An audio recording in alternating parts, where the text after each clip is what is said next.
Hello, everyone, and welcome to MIT. My name is Simon Johnson. I'm co-director of the Stone Center for Inequality and Shaping the Future of Work. I'm here with my two co-directors, Doron Asimoglu, right here, and David Alter. And you can remember me because I'm the one who didn't get the memo about wearing a tie. And it's my great privilege to start our proceedings by inviting Dean Richard Locke to address us for a few minutes. Richard Locke is the John C. Head III Dean of MIT's Sloan School of Management. He began his career at MIT in 1988, and it's been a long and distinguished career at MIT, but also at some other places. He was for nearly 8 years provost at Brown University, a remarkably long tenure as provost anywhere, I think. And subsequent to that, he was dean of Apple University, focusing on internal leadership and management education for Apple Incorporated. As dean of the Sloan School, Richard envisions MIT charting the future of management education with a focus on how new technologies will impact education, industry, and the workplace. He's also committed to exploring opportunities for international growth and impact through MIT Sloan's global corporate and educational partnerships. His career has consistently bridged theory and practice. He's worked with Nike, the US Department of Labor. He's authored many books and is an award-winning teacher. So thank you very much, Richard. Over to you. Thank you, Simon. Hi, everyone. It's really wonderful to see you all here, and thanks for being here. It's my great honor to welcome you to today's symposium on why wealth inequality matters, organized by the James M. and Kathleen D. Stone Foundation on Inequality and the shaping of the future of work. First of all, I want to congratulate the co-directors, Doron, David, and Simon on the launch of the Stone Center in November. That was a really terrific event. And I am especially enthusiastic about this initiative because of its mission. And for those of you who may not be as familiar with the new center, let me just read you the mission statement, which I think is great. The Stone Center analyzes the forces that contribute to growing income and wealth inequality through the erosion of job quality and labor market opportunities for workers without a college degree. The center identifies innovative ways to move the economy onto a more equitable trajectory. And the reason I wanted to read the mission statement is because I actually think this is exactly the kind of work that should be done at MIT, and that MIT is incredibly well positioned to do this kind of work. It really is a wonderful, wonderful fit. And today's event is actually the first of a series of annual events organized by the Stone Center focused on wealth inequality and technology. Now, much of the Stone Center's research focuses on understanding the forces that contribute to increasing inequality and how we can rechart the path of technology to promote better outcome for workers. Today's event offers a valuable opportunity to step back and understand why this work is so important, not only for individual workers or even for the economy, but actually for our society and for the politics of today. The discussions today will bring perspectives on wealth inequality from across disciplines, including economics, philosophy, sociology, and political science. And again, this reflects MIT's core commitment in fostering this kind of intellectual synergies, interactions, engagement across disciplines to actually understand and perhaps maybe do something about some of society's most pressing issues. This topic couldn't be more timely and important today. As all of us know, we're at a critical inflection point in the development of artificial intelligence. On its current path, AI is likely to exacerbate inequality. Fortunately, the three directors of the center have been writing about how we might be able to chart a different course that might be more human-centric and worker-friendly than the course that appears to be the one that we've taken so far. We also know, and again, Doron and others have been writing about this, we're seeing, sort of a breakdown of liberal democracy. or at least a real challenge to liberal democracy, and the rise of authoritarian regimes around the world. And of course, this phenomena is directly related to the rise of inequality, as several of the panelists will describe. Really, when I saw the list of people, speakers on this panel, if you're a dean, you get like 5 minutes a day to think. Otherwise, you're in meetings all the time. And I just thought, this is such a fantastic group. So I'm really forward to participating in this day's event. And I want to welcome you all. And now let me turn it back over to Professor Simon Johnson. But welcome and thank you.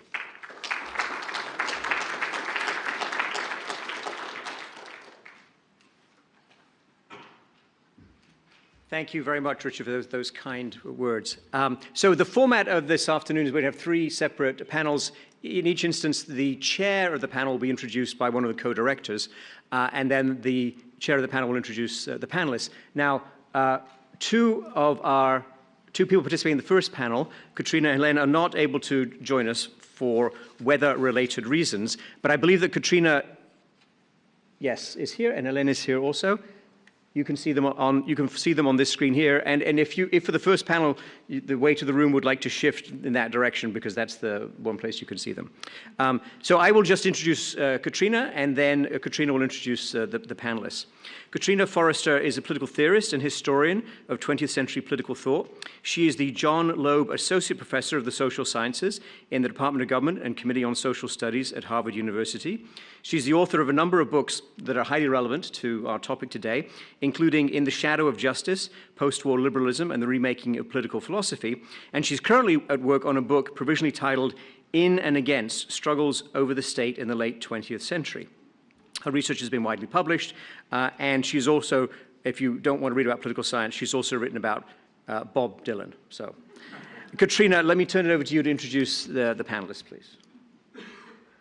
Right, thank you so much, Professor Johnson, for that very kind introduction. I hope you can all hear me okay. Some nods, fantastic. I'm extremely sorry I can't be with you in person, but it's exciting to be here, at least virtually, in this difficult political climate to discuss what continues to be one of the biggest challenges of our time.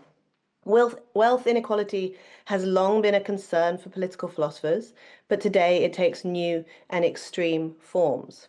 So given this, how should we think about wealth inequality? What does it entail for politics? How does it affect democracy? How does it shape markets? How does it harm those who do not own wealth and have few prospects of doing so? And how might those who possess extreme wealth be held accountable? And do they need to be? These are some of the most pressing philosophical questions of our time. So here today to help us think through them, to think about wealth inequality, what it is, what it entails, and how it affects economic, social, and political life in this country and the world, please join me in welcoming our 3 speakers.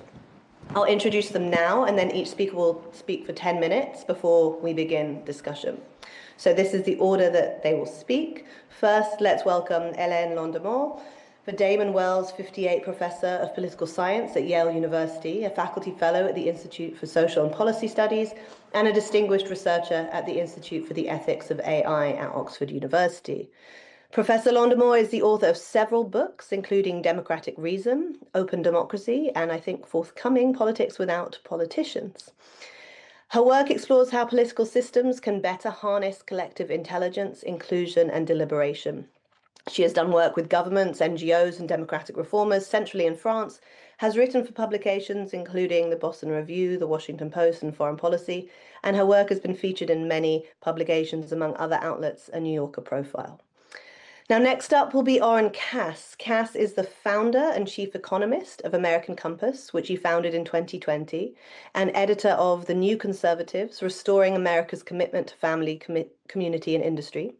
He's a contributing opinion writer for both the Financial Times and the New York Times, and was previously senior fellow at the Manhattan Institute for Policy Research, where he authored many publications. His 2018 book, The Once and Future Worker, A Vision for the Renewal of Work in America, was widely reviewed and has been called absolutely brilliant by New York Times columnist David Brooks, and also praised by Vice President J.D. Vance. Now, last will be Elizabeth Anderson.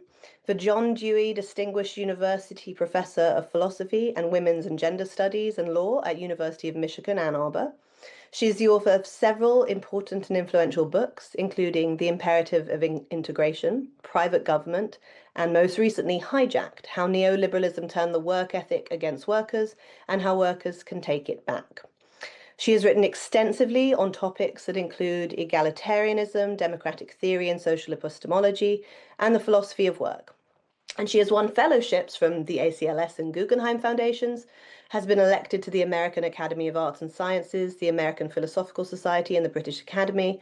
She has served as president of the Central Division of the American Philosophical Association, and she is also a 2019 MacArthur Genius Fellow. So please welcome our distinguished speakers for what I'm sure will be a wide-ranging discussion. And Hélène, over to you. Thank you, Katrina. Hi, everyone. Like Katrina, I'm very sorry I can't be here. I'm actually stuck in Paris, which is not that bad, but I would actually have preferred to be in person to participate in this exciting conference. So I am going to try to answer the question, do wealth inequalities matter? In short, I think that within limits, they need not matter politically in an authentic, robust democracy, but that given our political system plutocratic bias, they inevitably do, with all the problems that ensue. So let me take a step back. I have long thought that Michael Walzer's approach is the right one for thinking about equality and inequality. In his 1983 book, Spheres of Justice, Walzer, a political theorist, argues that justice is not governed by a single universal principle. Instead, it's pluralistic.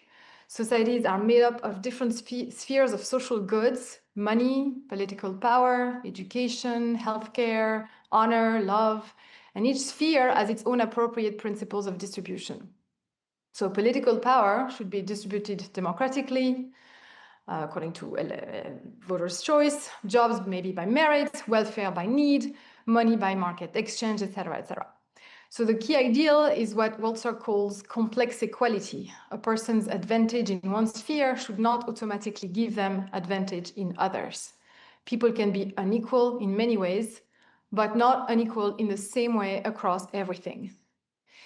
And in particular, in a well-functioning democracy, wealth should not translate into greater political influence or greater access. It's true, the principle should still be one person, one vote. So for Walzer, wealth inequality is not a problem per se. I think I agree with him. It becomes a problem when wealth leaks into other spheres and distorts the distribution of other goods. Most importantly, political power. And this happens when being rich effectively buys political office or influence, so that some people have many votes in practice while others have only one. Or when political power in turn buys legal immunity or privileged access to healthcare or other kinds of benefits. And that turns into the definition of tyranny for Walzer, the dominance of one good, money, across multiple spheres.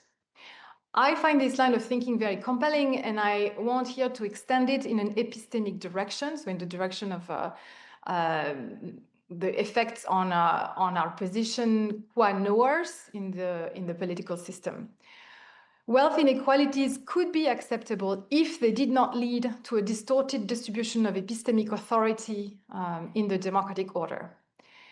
So in a democracy, we are supposed to operate under an assumption of epistemic peerness. Voting and speaking rights are distributed equally among citizens, regardless of class, race, or gender, or other differences.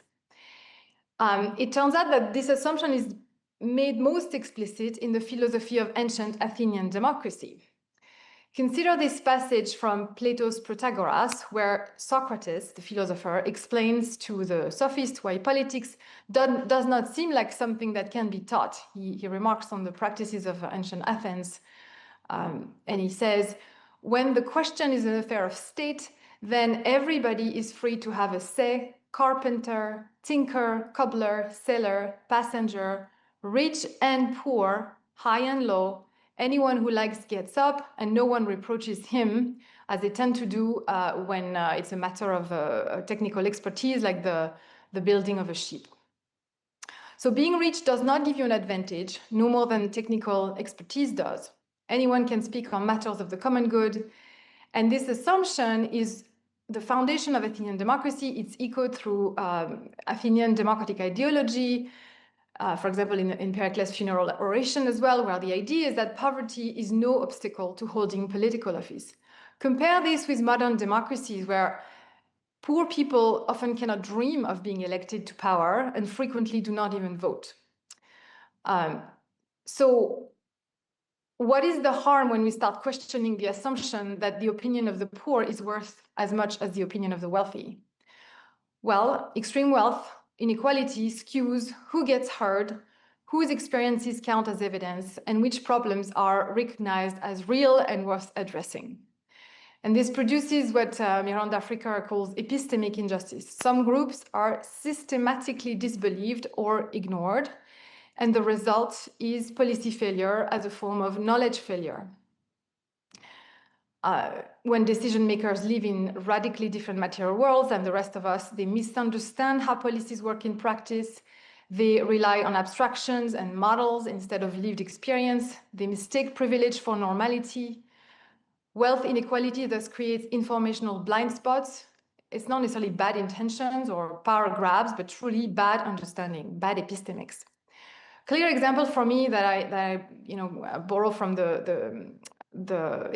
from France really is climate policy. So carbon taxes are often presented as an elegant technocratic solution to climate change. But they are regressive, disproportionately burdening working class people who depend on cars to get to work and lack access to public transportation. And in France, ignoring this lived reality led directly to the Yellow Vest movements in France. Similar epistemic failures appear actually in the pension reform debates and in immigration policy, where elites, so urban people who are insulated from the social consequences experienced in working class neighborhoods, tell us that pension reform is just a matter of accounting, or immigration policy immigration is a net good economically, and so we can be sort of immune to the cultural and social disruptions. That's not just plutocratic politics in action, it is institutionalized misthinking. Domination by affluent urban elites, again, produce policies that are not only unjust, but often simply bad. So we can return to ancient Athens to see how they managed to keep wealth from distorting politics and minimize these epistemic failures. They made several procedural choices. First, they did not rely primarily on elections to distribute political office, but on rotation and sortition. Elections were seen by them as oligarchic, favoring the wealthy, and were reserved for roles requiring specific expertise, not political judgment as such. Second, they imposed heavy fiscal obligations on the rich, who were expected to fund public goods like religious celebrations or weapons or ships, in exchange for social recognition. Third, they had strong accountability mechanisms, including the famed practice of ostracism, whereby you could exile for 10 years a perceived threat to the community, and that was often used against wealthy people who looked like they were going to take over the democracy or lead to excessive concentrations of power. We do none of these things today. We distribute political office through elections that systematically oversample the affluent and end up result in policies that systematically are systematically overly responsive to the preferences of the affluent. Second, wealthy people pay relatively little tax compared to their wealth. And finally, we are liberals, so we're not even thinking of excluding wealthy demagogues, leaving ourselves vulnerable to figures like say, Trump. So obviously, I don't think we can plausibly reintroduce illiberal practices like ostracism, but we could do the first two things that kept the wealthy in check in ancient Athens: tax them and introduce randomly selected citizens' assemblies to correct the epistemic distortions of elected bodies. It's really striking to me that President Macron himself, after he had convened the Citizens' Convention for Climate as a response to the Yellow Vest crisis, recognized that he could have saved himself months of disruptive protests if he had done that before. Because what came out of the climate convention in 2020 were 149 solutions to climate change, none of which included a carbon tax at the national level. The 150 citizens thought that a carbon tax could be a good idea, but only at the EU level, not just at the French level. But strikingly, though, even though he said that, it did not occur to him to do the same for pension reform, with the results we've seen in France, where 2 years of forcing that reform through ended up with a suspension of the reform this past fall. So in conclusion, it's possible in principle that wealth inequalities need not matter politically, but this will only be true under a regime far more authentically democratic than the one we currently inhabit, one that does not already tilt the playing field so heavily in favor of the wealthy. And I'm just on time. Thank you very much.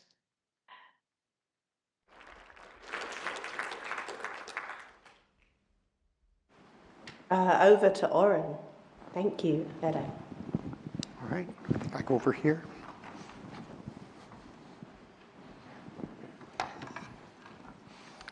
All right.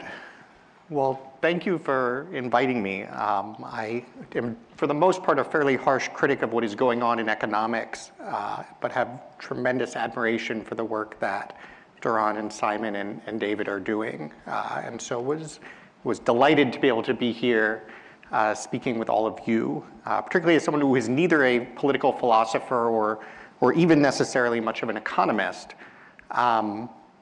But I hope maybe that could be helpful in giving a little bit of a pragmatic lens to this question of why we care about wealth inequality and particularly why it matters so much in a political context. Because it seems to me that what has happened, and there are people on the edges doing all sorts of more interesting things, but in the mainstream of our thinking on these questions, the political scientists have overwhelmingly deferred to the economists. The economists have overwhelmingly said, in our equations, inequality doesn't matter. And if we have problems, we can just sort of take some money from some people and give it to others. And therefore, we don't have anything to discuss. But it seems to me that that makes two mistakes. First of all, it leaves far too much to the economists. And also that when we do listen to the economists, they have mostly gotten it wrong. So those are the two things I want to try to speak about for a minute or two. And I think maybe to frame what we are talking about, I presume for the most part what we are all most excited about is democratic capitalism as a social system that we are hoping to preserve and advance and in which we want to know what role inequality plays. And so the starting point I think it's very important to recognize is that democratic capitalism as a social system includes formal democracy in the sense of free speech, in the sense of fair one person, one vote elections. But that is nowhere near sufficient. That is actually a sort of baseline requirement, but a very small piece of getting us to the sort of system, to the support for human flourishing that we really care about. And so when we think about how the broader system operates, one thing that's important to say is there are some ways in which inequality is good. That we certainly want some inequality to the extent that it is proportionate and fair to the contributions that people have made. We like incentives, we like rewards. We don't think communism solves our problems.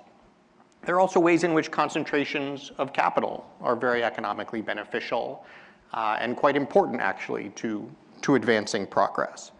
But I think nevertheless it's the case both that the source of inequality matters tremendously and then that the level of inequality matters tremendously. And so, one piece of this is really, let's put the economics, the sort of material considerations to the side and just recognize that as a matter of human nature, inequality matters. That it doesn't actually matter what the economics tells us. If people don't feel that resources are being distributed fairly in our market system, they will not support that system. And so whereas there are all sorts of inequality that are in fact necessary, people need to feel that there is difference in outcomes, it becomes a very big problem when, for instance, the richest people in the society appear to be those who are trading assets in speculative circles on Wall Street. It's not possible to actually square that with any sense that the inequality we are experiencing is productive or fair. I think likewise we have a huge problem of inheritance, and one that we are really only going to face for the first time in this generation. The Wall Street Journal has started to do some good reporting on this, but the amount of wealth that we are about to see transferred from retiring and passing boomers to my generation is going to be like nothing in human history, and it is going to lead to one set of us never really having to worry very much about money again, and one set of us still feeling a dramatic sense of precarity with no connection to anything we have done. Now again, we don't want to say there should be no inheritance. It is in fact a part of what we do believe is just and fair, that people are able to pass down what they have earned. But the way it is about to be reflected is likely to be one that would very seriously challenge our conceptions of a fair society in which market outcomes are functioning the way they should. And so regardless of how well we can justify it on economic grounds, the reality is that if people don't have faith in the system, if they don't feel it is advancing their interests, they will reject it. And so for that reason alone, we need to do better. That being said, I think there's an awful lot to say about the reasons people are right to care. Even if they were wrong to care, their care would be valid per se, but in fact, I think they're right. And there's actually an almost overwhelming set of reasons. I tried to boil it down to 5, but even this is fairly incomplete. And you'll see that are related in various ways. One reason I think wealth inequality is so important and people care about it so much, regardless of their own material circumstances, is that at the end of the day, we are allocating scarce resources. And in a world of high wealth inequality, resources go to the people with the wealth, regardless of who actually values them most. For the economists in the room, we may think fondly of Coase's elegant solution to the problem of social cost, but in fact, it's a bizarre non-solution because who you assign the property right to initially, in fact, determines most of what ends up happening in a society where most people can't possibly afford all of the things they might want. And so you have one way of thinking about it is what I would call the Learjet problem, which is that if you have some limited amount of fuel, it is surely the case that that fuel is better allocated and used by a family driving across the state to visit grandma than it is fueling a jet to Davos when there's a perfectly good business class ticket available. But our economic system will allocate that to the Learjet, and we will say that that is fair and the best allocation of resources purely because of the unequal starting endowments. More concretely for everybody, we now have a situation where all of the country's best teachers will be allocated, to the extent they're sensitive to market incentives, to the highest income school districts, because those school districts can afford to pay more. And so even if you can show that the material living standards, the amount of wealth available to everyone in this country is higher than ever before, you are still in a situation where those who are being left behind, who are earning relatively less, who are accumulating relatively less wealth, are entirely correct to be upset and to feel that they are substantively worse off. A second issue is positional goods, which people understand well, but it's important to say just how broadly positional goods characterize virtually everything we care about in our lives, that they define the standard of participation in the economy, in the society. If you can afford to go out to Olive Garden for your anniversary, and Olive Garden is a punchline on Saturday Night Live, you are now worse off, even if Olive Garden is better than the best food that King Louis XIV could ever have afforded. There's a fundamental security issue. Here at MIT, I'm sure everyone is familiar with the concept of FU money, which refers to the amount you have to have, at which point you now have power over your employer. We have a lot of free market economists who assume that the labor market is simply free and just on all sides, but in fact, it works for those who do not have to worry whether they will be paid 2 weeks later, and is a complete disaster for anybody who does have to worry about that. Number 4, solidarity. There's a fundamental issue of cross-subsidization in a society. Do we have people of different wealth levels living together, or has inequality become so extreme that they are divided out? This is the source of the teacher problem, that we now have all of the people who have the wealth living in entirely different places from those that don't. And then finally, there's a fundamental problem of opportunity. We don't even need to guarantee equal opportunity. Most people would be happy with just enough opportunity to build a decent life, to raise kids in the community they want to live in. But at levels of wealth inequality like we have today, we can't actually say that we are offering that to many of those at the bottom. So I think there are a tremendous number of policy implications for this. We can certainly jump into them in the Q&A. Just to note 2, one, I would say it's important to note that taxing and spending and redistribution is second best at best. It is a way to bump up that material living standard, but it is not a solution to the kinds of problems that actually plague democratic capitalism. And second, I would just say, I mentioned briefly the idea of worker power. But worker power is actually one of the most important things we can do to counteract that inequality on the dimensions that matter. You can have very high levels of formal inequality with none of the problems that I've just described if you are running an economy in which, through both formal and informal mechanisms, workers of all kinds actually have equal power to employers, to those who do have significant wealth. Thank you.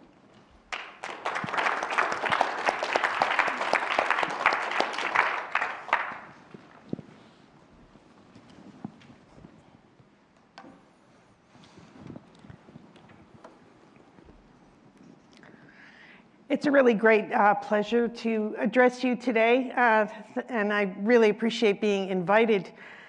I want to focus in thinking about why wealth inequality matters, to focus on just one segment of that question, and this has to do with truly immense fortunes. Many questions can be raised about less than immense fortunes. But if we think about where those really immense fortunes come from, by and large, they come either from sharp or very lucky speculative trading in financial assets, or through founding and leading major corporations. I'm going to focus on just that piece that has to do with founding and leading great corporations. If we think about current threats to democracy, I think we can find many of them right there. That is, I don't think we can successfully analyze why wealth inequality matters apart from the exercise of astonishingly great degrees of corporate power over the lives not only of workers who work for those firms, but also on the wider community. Starting around the 1990s in the United States, the nature of antitrust law changed fundamentally as the federal courts became persuaded by a doctrine advanced by Robert Bork, one-time failed nominee for the Supreme Court, whose main legal influence actually took place in the area of antitrust.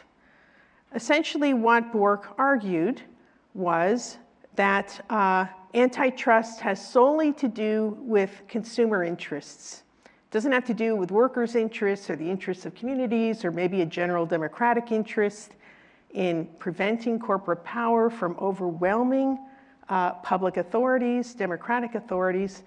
And consequently, that resulted in more or less the de facto suspension of effective enforcement of antitrust, and hence the enormous concentration of wealth in just a handful of corporations.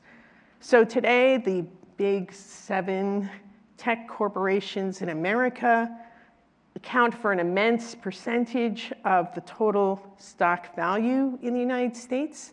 I can't remember the exact number, but it's shocking if you hear it, just 7 firms. And what does that actually mean for democracy? And also these firms, of course, are led typically by founders or by CEOs who have virtually untrammeled power and control not only of their personal wealth, but control over the disposition of the wealth of those firms. Someone like Mark Zuckerberg, personally immensely wealthy, also holds a majority of all of the voting shares in Meta. That is, his word is, he's not even accountable to a board of directors since he holds a majority of the voting shares. A number of tech firms are organized in this way, or the board is so subordinate to the founder, for instance, in the case of X and Tesla, to Elon Musk, that really Musk can do whatever he likes, not only with his personal wealth, but with the wealth that is controlled by the firms that he founded and leads.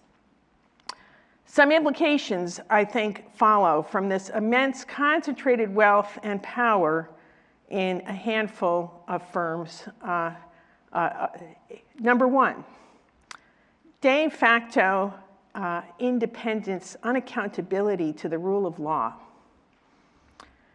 It's interesting that the tech bros talk about disruption as a great virtue of their style of innovation. But what does disruption actually mean? I think it means breaking the law with, as a means of fostering new business models and vast growth of corporate wealth, with the confidence that one will not be held accountable. So for instance, the rideshare companies, Uber and Lyft, in violation of local taxi regulations, just started their own businesses. They got away with it. We have the AI companies now who have supported the mass violation of copyright by going to illegal places and paying pirated book sites millions of dollars to download millions of books illegally, trampling on the copyrights of authors and publishers. The list goes on and on. Why is it that these great corporate leaders cannot be held effectively legally accountable? And consequently, they're undermining the rule of law established in our democracies. It's because if you even try to go after them, they'll have the power, the wealth, to hire 200 lawyers who can swamp the legal system with motions and procedural delays and so forth, and overwhelm the resources even of the Department of Justice to prosecute them. Case in point would be the failure of the Obama administration to convict even a single great banker, even though it was well known that fraud was rampant in the industry before the great financial crisis that brought not only the American economy, but the global economy to its knees. I could go on this, but that's just one problem. That is the idea that you have a class of people who are effectively not held accountable to the laws passed by democratic states. Here's a second problem, which has to do with the direct exercise of corporate power over people. This happens, of course, in the workplace. By and large, workers don't have much of a voice or any voice at all concerning the day-to-day deployment of authority over them as they work. This is having, I think, with the rise of AI, enormous potential for damage to the status and security of workers. AI, of course, can be used for good or bad, but what will it be used for in the context of shareholder democracy, where the sole goal is to maximize the wealth of the shareholders and incidentally also of the CEOs. Well, it is the capitalist firm that buys the technology of that firm, and so it will buy technology in part to minimize labor's share of the firm's revenues. And the kind of technology that is liable to do that is liable to impoverish workers and put them in a more and more precarious state, and also to de-skill them, since less skilled workers are cheaper and more replaceable than highly skilled workers. We are potentially looking at a future in which even jobs that are highly skilled, esteemed, and that the workers really enjoy doing and want to be excellent at, get degraded and are no longer fulfilling for the worker, only because the corporate leader decides, perhaps accurately, that that's a way to maximize capital share of the firm's revenues. We've seen this implemented time and again in the context of private equity, where some of the strategies for maximizing profits include de-skilling the workers, putting them on AI-generated algorithms which intensify the pace of work and eliminate every aspect of that work that is both fulfilling to the worker, but also that customers appreciate. Anyone who has tried to get customer service from a bot rather than a human being knows exactly what I'm talking about. So what I want to stress here is that when we think about why wealth inequality matters, we need not only to look at personal fortunes, which themselves, of course, can be used to undermine democracy in the standard ways that we're familiar with in the funding of candidates, immense lobbying power in Congress, and so forth. That's all there too as a threat to democracy. But I also want to stress that, especially in our high-tech age, the prospect of the rolling out of forms of artificial intelligence that will degrade the character of work as well as the quality of services to customers and have immensely negative impacts on wider communities, as we see with the rollout of private equity across one after another industry, including, importantly, journalism and healthcare. All of this power is being exercised in ways that democracies have found unwilling or unable to control.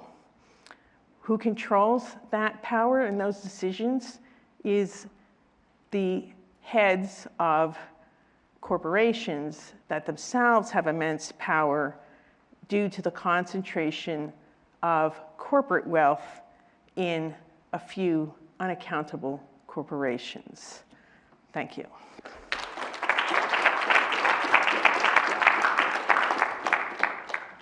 Okay, thank you all for those stimulating talks. Before we break, we allow questions from the audience. Could I invite you each to respond to each other? Would anyone like to start off?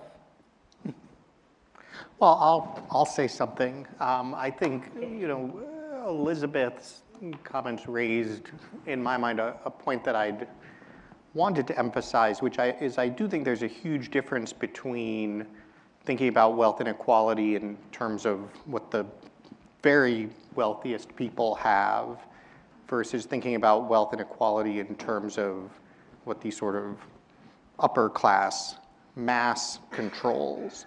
I think I would probably disagree with Elizabeth a little bit on this point. It seems to me that the extremely wealthy, first of all, under sort of any system of capitalism, you're going to have large corporations that therefore control huge amounts of wealth. You're going to have founders.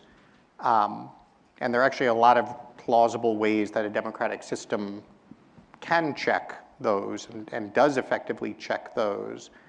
It seems to me the much bigger challenge for us is what to do with a sort of more fundamental bifurcation in the society where you have an entire class that represents the mass of purchasing power, that represents the elite in every set of institutions that are essentially the political leaders and the ones who make all the decisions. And if you have too much inequality between that cohort and the ordinary household, I think it's very hard to see a path forward for democracy to function well.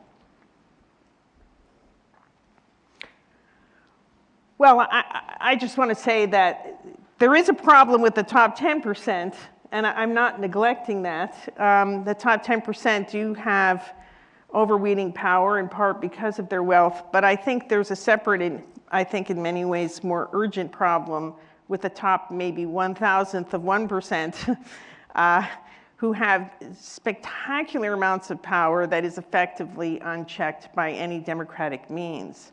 What to do about that? Well, I do think vigorous antitrust is really something we have to be looking at seriously. And there are very strong arguments that Bork's understanding of antitrust was really a deep misunderstanding. So that's really a first place that I would be looking to change our situation, but also to think more seriously about workplace democratization so that workers would have a say in the deployment of technology that would radically transform the nature of their work lives. Yes, Katrina, if I may interject as well, since we're already talking about solutions, I second Lee's invocation of workplace democracy. I think that corporations are engines of inequalities, and I think if we had corporate governance reforms that give more voice to the workers, you probably would end up with maybe less of a difference between white-collar salaries, working-class, blue-collar salaries. You would have maybe less obscene levels of compensation at the top. You would have maybe a different way of generating profit. But there's a maybe less ambitious solution as well that I'm currently exploring with work with economist colleagues, Luigi Zingales and Oliver Hart, where we're exploring the potential of corporate governance reform within the framework of what's called shareholder democracy, because this framework actually is not really realized. Right now it's dictatorship by a few managers at the top who are barely accountable to the shareholders. So, and it turns out shareholders, after all, because there are so many of them and they are also moral human beings, sometimes would be very happy to sacrifice a tiny bit of profit or return on their shares for some ethical considerations like the environment,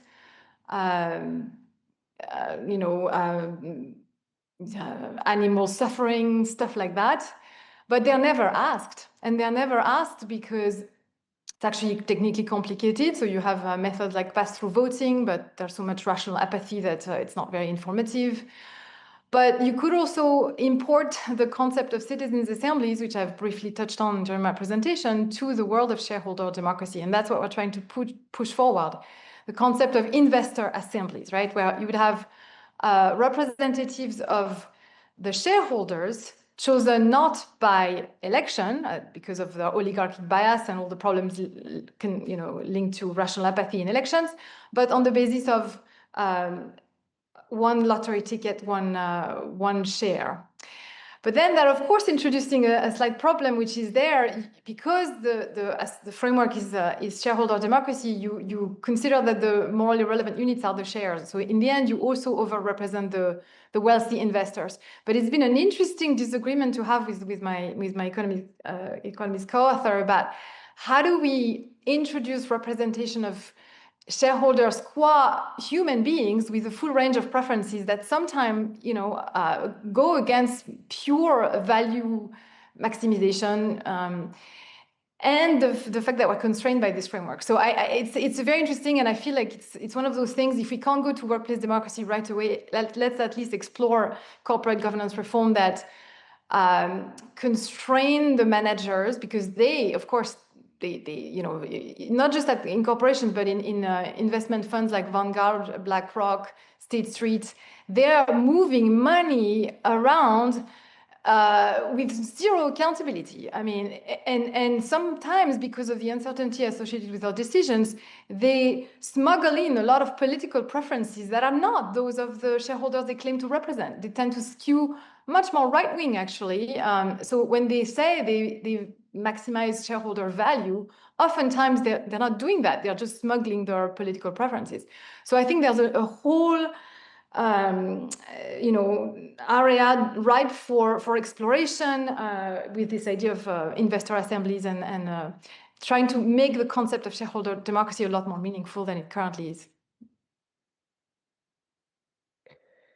Oren, perhaps I could invite you to also speak to some of these questions about solutions, because I thought that, your diagnosis of the wrongs of inequality was importantly distinct from Hélène and Liz, but I wondered where you would point to solutions coming from. Is it legislative, democratic assemblies, and so on? What are you thinking? I mean, I think there are a lot. Oh, did you say Oren? Yeah, I think so. Okay, Yeah. sorry. I think there are a lot of different pieces to this. I certainly agree with Elizabeth that we need more antitrust enforcement.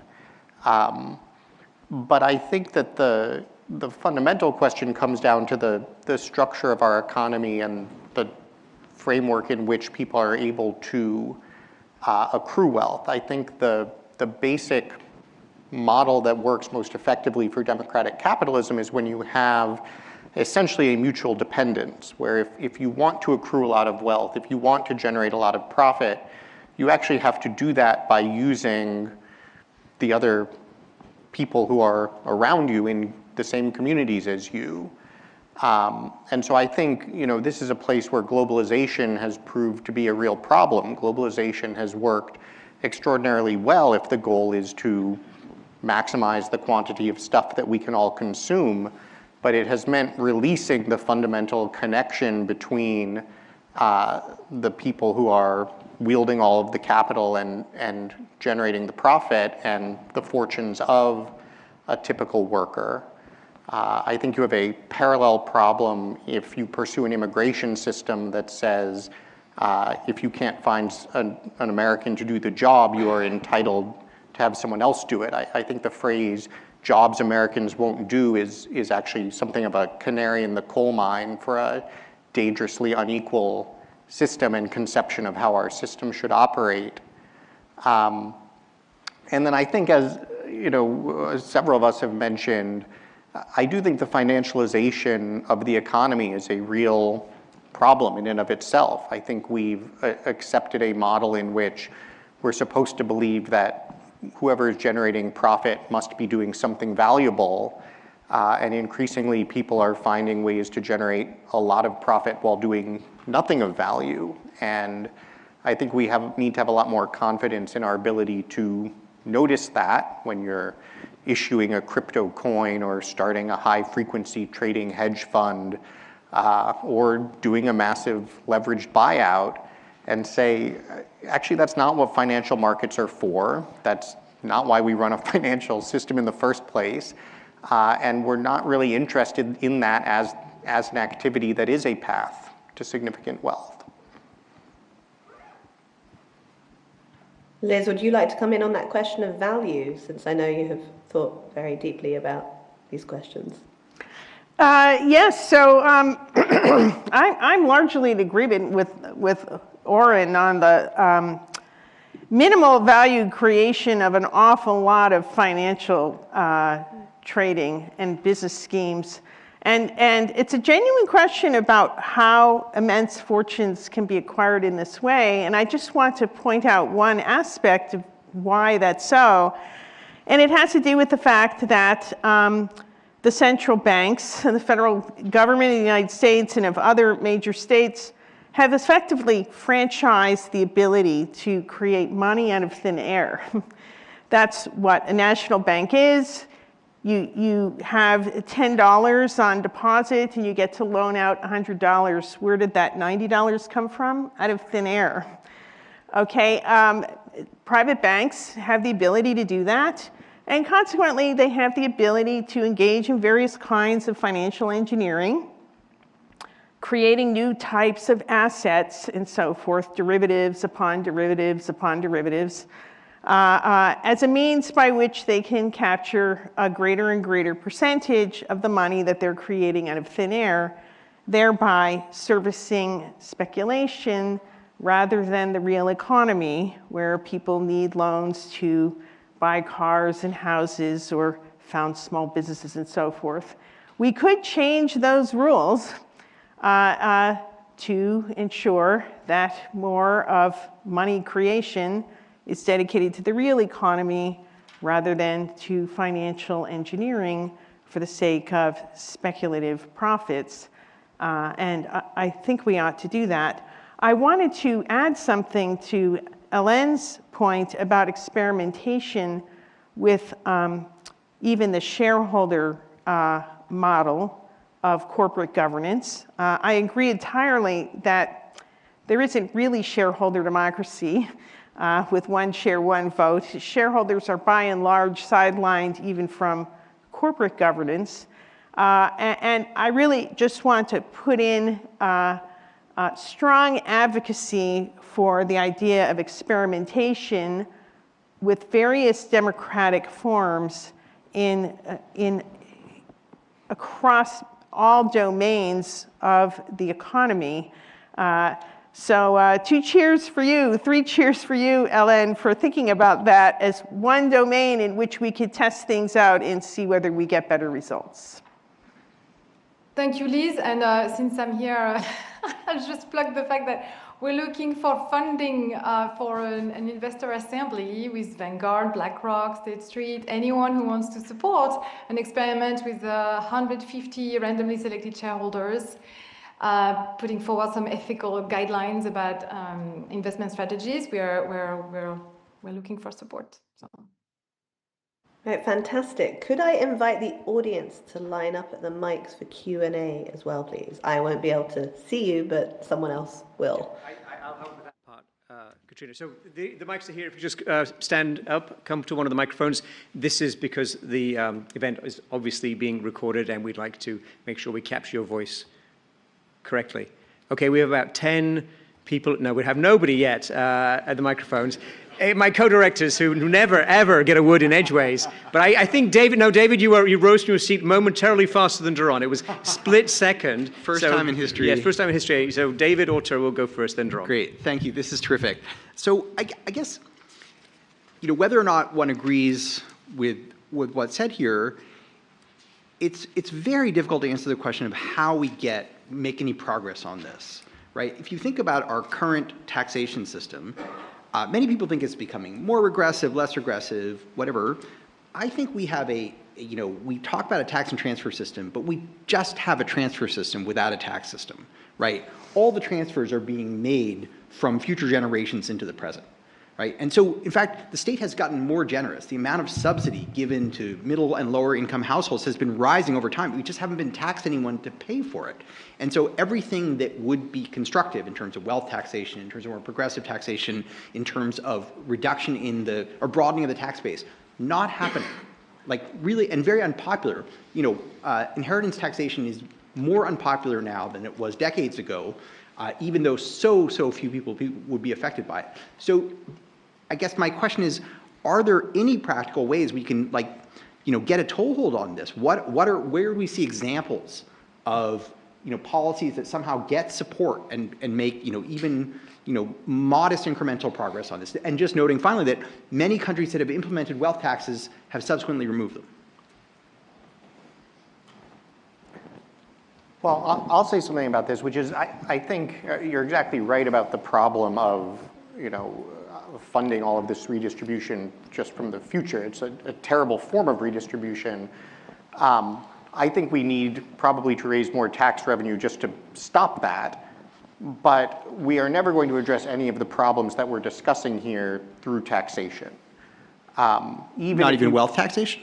No, because I mean, think about what level of wealth tax would you have to impose to make it so that Elon Musk and Mark Zuckerberg don't have the disproportionate influence that we're talking about. For that matter, to make it, the case that your typical if you're going to impose a wealth tax on your typical upper income household that's, earning $200,000, $300,000 a year, has accumulated several $1 million, you can kind of cut everybody down. You're still going to have a set of hyper wealthy folks. You're still going to have a top 10% that dominates the economy under the other structures that we have. And so it seems to me that, again, we should raise more tax revenue to pay our bills, but that if we want to actually address the problems that we're talking about here, the question is much more, how do we essentially level up people who have been left behind in recent decades? Because I think at the end of the day, you can have very high levels of wealth for some people if it is happening in a context where the core allocation of goods that people care about actually reach everybody. The last thing I would just say about that, and this speaks to the need for higher levels of revenue, is that both better provision of public goods and a better system of social insurance are two things that would make a massive difference in equalizing the kind of inequality that is creating a problem without making sure everybody has the same dollars in their bank account. So, Elizabeth or Elaine, would you like to weigh in, or should we take another question? Yeah, just with respect to inheritance tax, I think people's opposition to it arises largely from the idea that ordinary middle class frugality is going to be hit by an inheritance tax, when that's never the case. You have to be really, really wealthy to be subject to an inheritance tax. And so part of it is just getting more empirical knowledge, and part of it is just, we've had a campaign, they call it the death tax. People think it's terrible to hurt people just when they're at their lowest point. But the other way to look at it is people should recognize that if it's not one tax, it's another tax. And would you rather tax the living or the dead? Well, I'm very much in favor of taxing the dead. They can't be hurt anymore. They won't complain. Actually, can I just say really quickly, I do think it's important to, and this goes a little bit to the point I was making earlier about the just form of inequality. There's certainly a lack of information on some of these topics, and it's certainly the case that more people believe they would pay the death tax than in fact will. But if you do public opinion surveying, if you sit down a group of working class folks and focus group this, they just don't support taking people's wealth from them when they die. They think that money has already been taxed. That is the money they earned. That is being left to their kids. They aspire, whether or not they are likely to do it themselves, they aspire to. And so there's a much more fundamental sort of folk libertarianism, at least in this country, that I think is strongly and not invalidly held, that is an obstacle to the kinds of political change some people might prefer. Helene, you look like you might want to say something. Yeah, I don't know. I think at this point, I no longer believe the solution will come from policy, because the incentives are not there. Politicians cannot win elections on the promise of raising taxes. It's just a fact.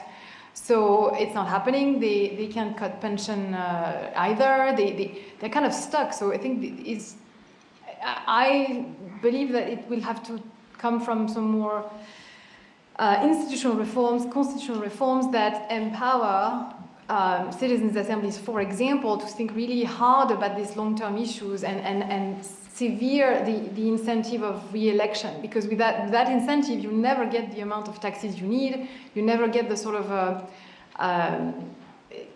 policies that will be seen as punishment by the funders of parties and elected officials. So it's not going to happen through that route. In fact, I don't see any country where it's happening right now. So it's runaway deficits all the way. That's my. So I think we should go the route of constitutional reform and corporate governance reform and sort of institutional reforms. All right, so we have about 5 minutes left for our breaks, and we always run our conferences right on time. Let's keep to short questions and pithy answers, please. Very quickly. So I think one agreement among the three of you is that absolute power corrupts absolutely. So if wealth leads to too much power, it's bad. And that sort of zeroes in on the aspect of wealth inequality that can be checked by institutions. But there may also be aspects of wealth that you cannot check. Like, for example, if wealth always translates into social status, and greater social status inequality inevitably leads to the kinds of inequality that Hélène was mentioning that translates across spheres, then philosophically, I guess that's very different than those that are due to institutional failures or weak checks or something like that. Elizabeth, Oren, Hélène, quick response. I just want to say that it's when wealth inequality gets too big, then wealth basically completely swamps all other measures of esteem. That was Rousseau's prediction. He observed it in France, and I think that's accurate. It's another reason actually to keep inequality within limits so that actual virtues have a chance of standing up as a measure of esteem. But, you know, you and I, Daron, we lived in an era in the 60s and 70s when people actually had a pretty strong critique of people who showed off their wealth. And we could get back to that if we could get, like, less extreme inequality. Oren? I agree with that. I would just say I think this speaks to the sort of the political power of wealth inequality is, in a sense, the least concerning element, because you can check it. I think we certainly have problems, but there are plenty of ways in which you can see it is checked in our society. It's the other ways that it bleeds into the way everybody experiences life that I think are the greater challenge. Hélène? Oh, you're on mute. Oh, you're mute, Hélène. Yeah, I just wanted to remark on something that struck Tocqueville when he visited the US and struck me too, actually. The fact that even though the inequalities are much bigger in the US than in my native France, for example, there's a greater reality to the idea of equality of conditions, meaning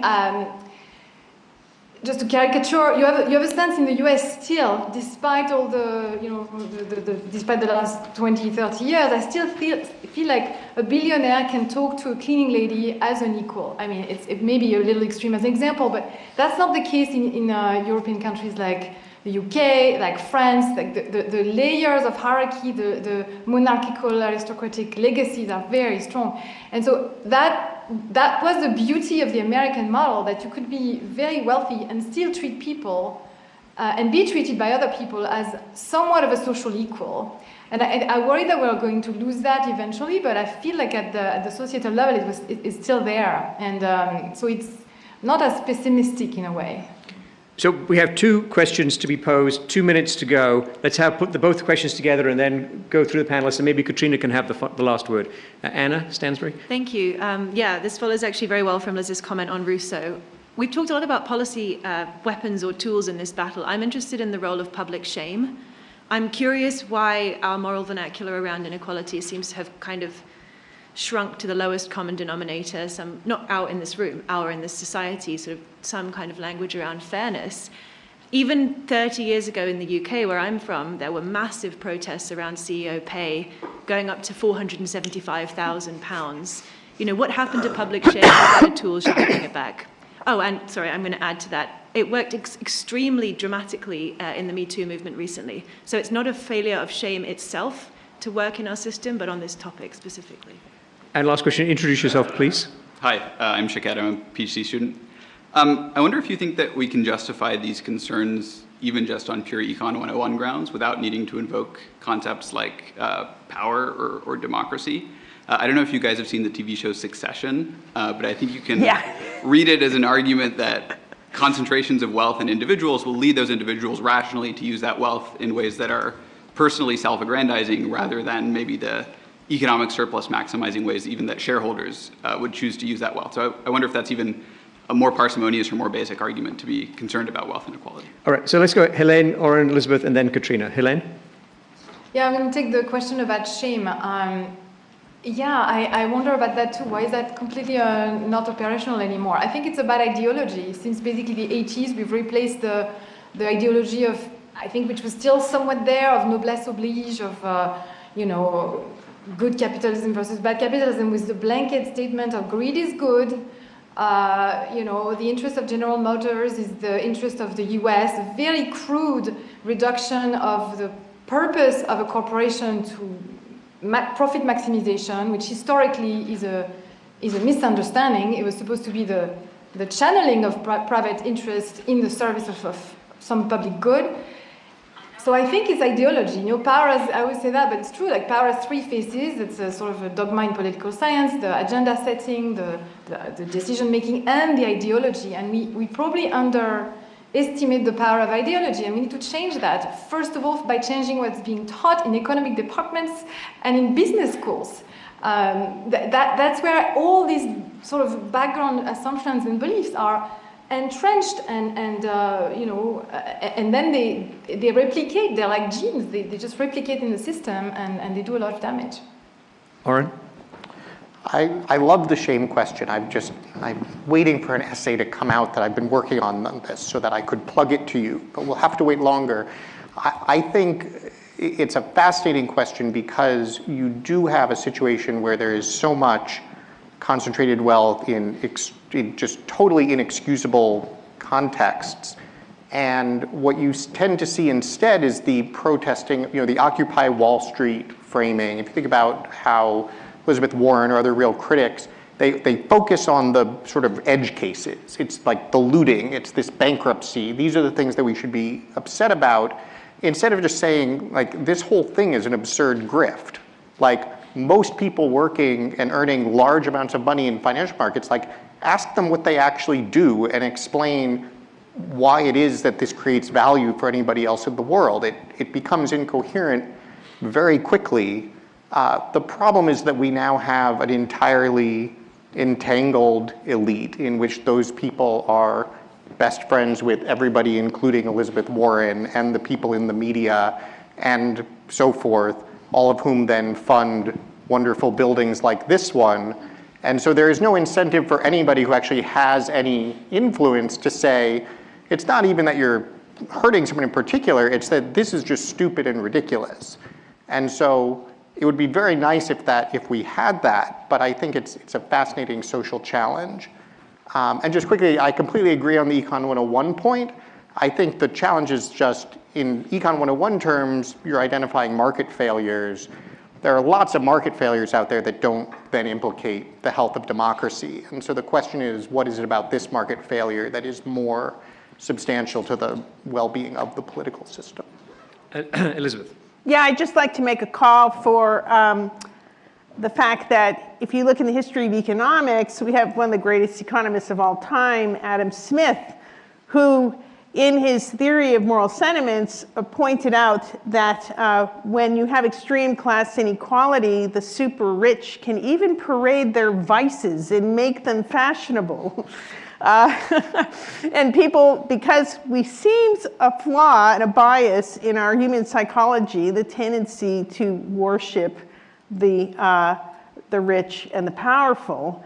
And Smith decried that. And so what we need really to be thinking about, and this is something I think a task for economists, and it's something I've been arguing for a long time, that is, economists have to broaden their sights and recover the richer traditions of classical political economy, where you had economists dealing with these very foundational issues of, what do we value and why are we valuing this, and how is the economy promoting virtue or vice?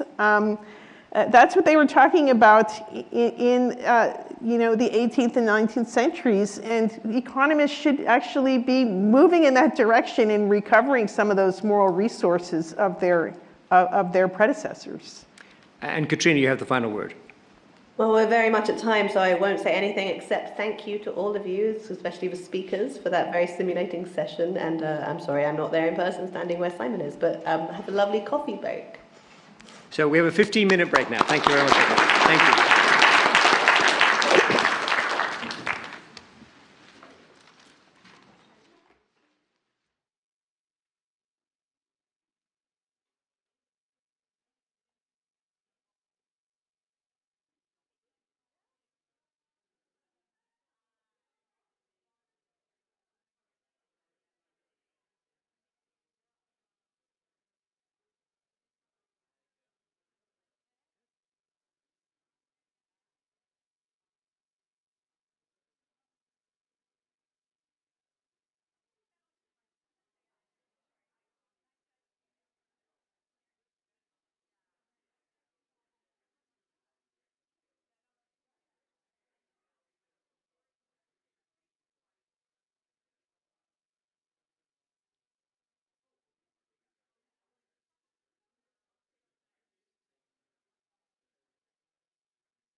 I think it's time for us to get back to work, except that makes it sound like it's a chore, but I think it's time for us to get back to something else that's going to be great, which is our second panel. And thanks for everybody again for being here and for participating in the conference. Welcome to all of our guests. And I have the very limited job of introducing Gary Gensler, and who is going to introduce the rest of the panel and chair it. And Gary doesn't need much of an introduction, but he'll get one anyway. He's a professor of the practice Global Economics and Management and professor of the practice in finance at MIT Sloan School of Management.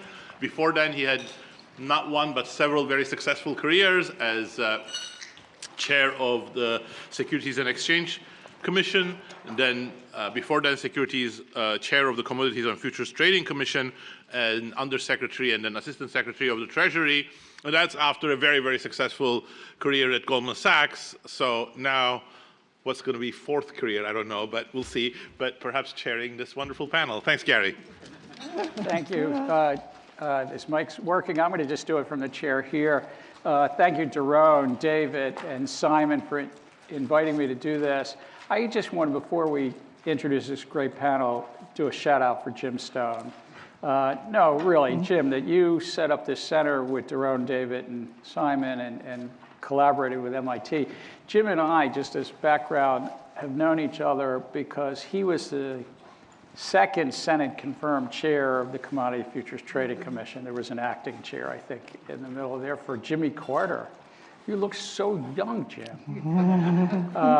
But he really was this incredible public servant doing insurance commissioner work up here, and then later, you know, all this other successful work, and that you want to give back and make, you know, the economy work better and society work better. It's just a big applause to Jim, and it's good to reconnect with you after all these years.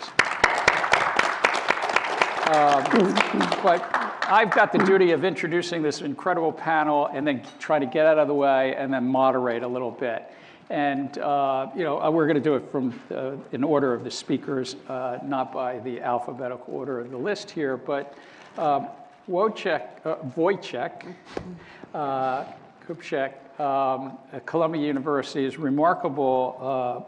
All three of our panelists are remarkable in their focus to inequality, but a little bit different way that they came at it. I guess you were a computer science undergrad, but somehow, that brings you to near and dear to MIT, by the way. But somehow then looked at really as a professor of economics and international and public affairs at Columbia University, but through the lens of public finance. And a lot of his work about inequality is also through the lens of the tax code. So not a tax lawyer, I don't think, but through the lens and really how that's kind of distorted things. He's going to really focus on wealth inequality versus income inequality when he has some remarks here, and how pass-through taxation and other forms of taxation can kind of distort all of that. Laura, I guess you're going to go second, yes, is with us from Princeton. Remarkable bit of work that she's worked on over the years around the Great Migration and what that's in the U.S. when a lot of post-Civil War, the movement of Black America, African Americans up to the north, and what that sort of, for a better future in their lives, what that foretold, or did it? Or did it not? Did it have some sort of multi-generational thing that would still persist? And I think when reading some of your research about Daron's and Simon and Jim Robertson's work, about how things that happened hundreds of years ago can still persist. And that's what you've seen as well. And we'll get into that a little bit. And then Sasha is with us from Michigan, University of Michigan. It's a sociologist, so we really have, you know, is that all right? Yes. Did I say that? You know, three different disciplines and tell us about why wealth inequality matters. That's the core of this whole session here today. But really looking at generational wealth and how that's persisted over the time. I want to give a shout out to the earlier panel, by the way, and just answer one thing that was asked there. just say, the top 10 US companies, this is because I do this sort of securities finance stuff, Liz has mentioned it. I don't know about the top 7, but the top 10 in a $70 trillion equity market in the US is about 30 trillion or 43% as of last week. That's it, 43% of the top 10. That gives you that sense of concentration. And another statistic is worldwide there's about 3,000 billionaires, of which about a third, or about 1,200, are the US. So you were focused probably not on the billionaires, you were focused on the deca-billionaires, probably the top 100, 70 to 100. Or maybe you were actually focused on the top centabillionaires. But centamillionaires, there's 10,000 or 12,000 in the US, so you start to see that. But in any event, Wojciech, you want to?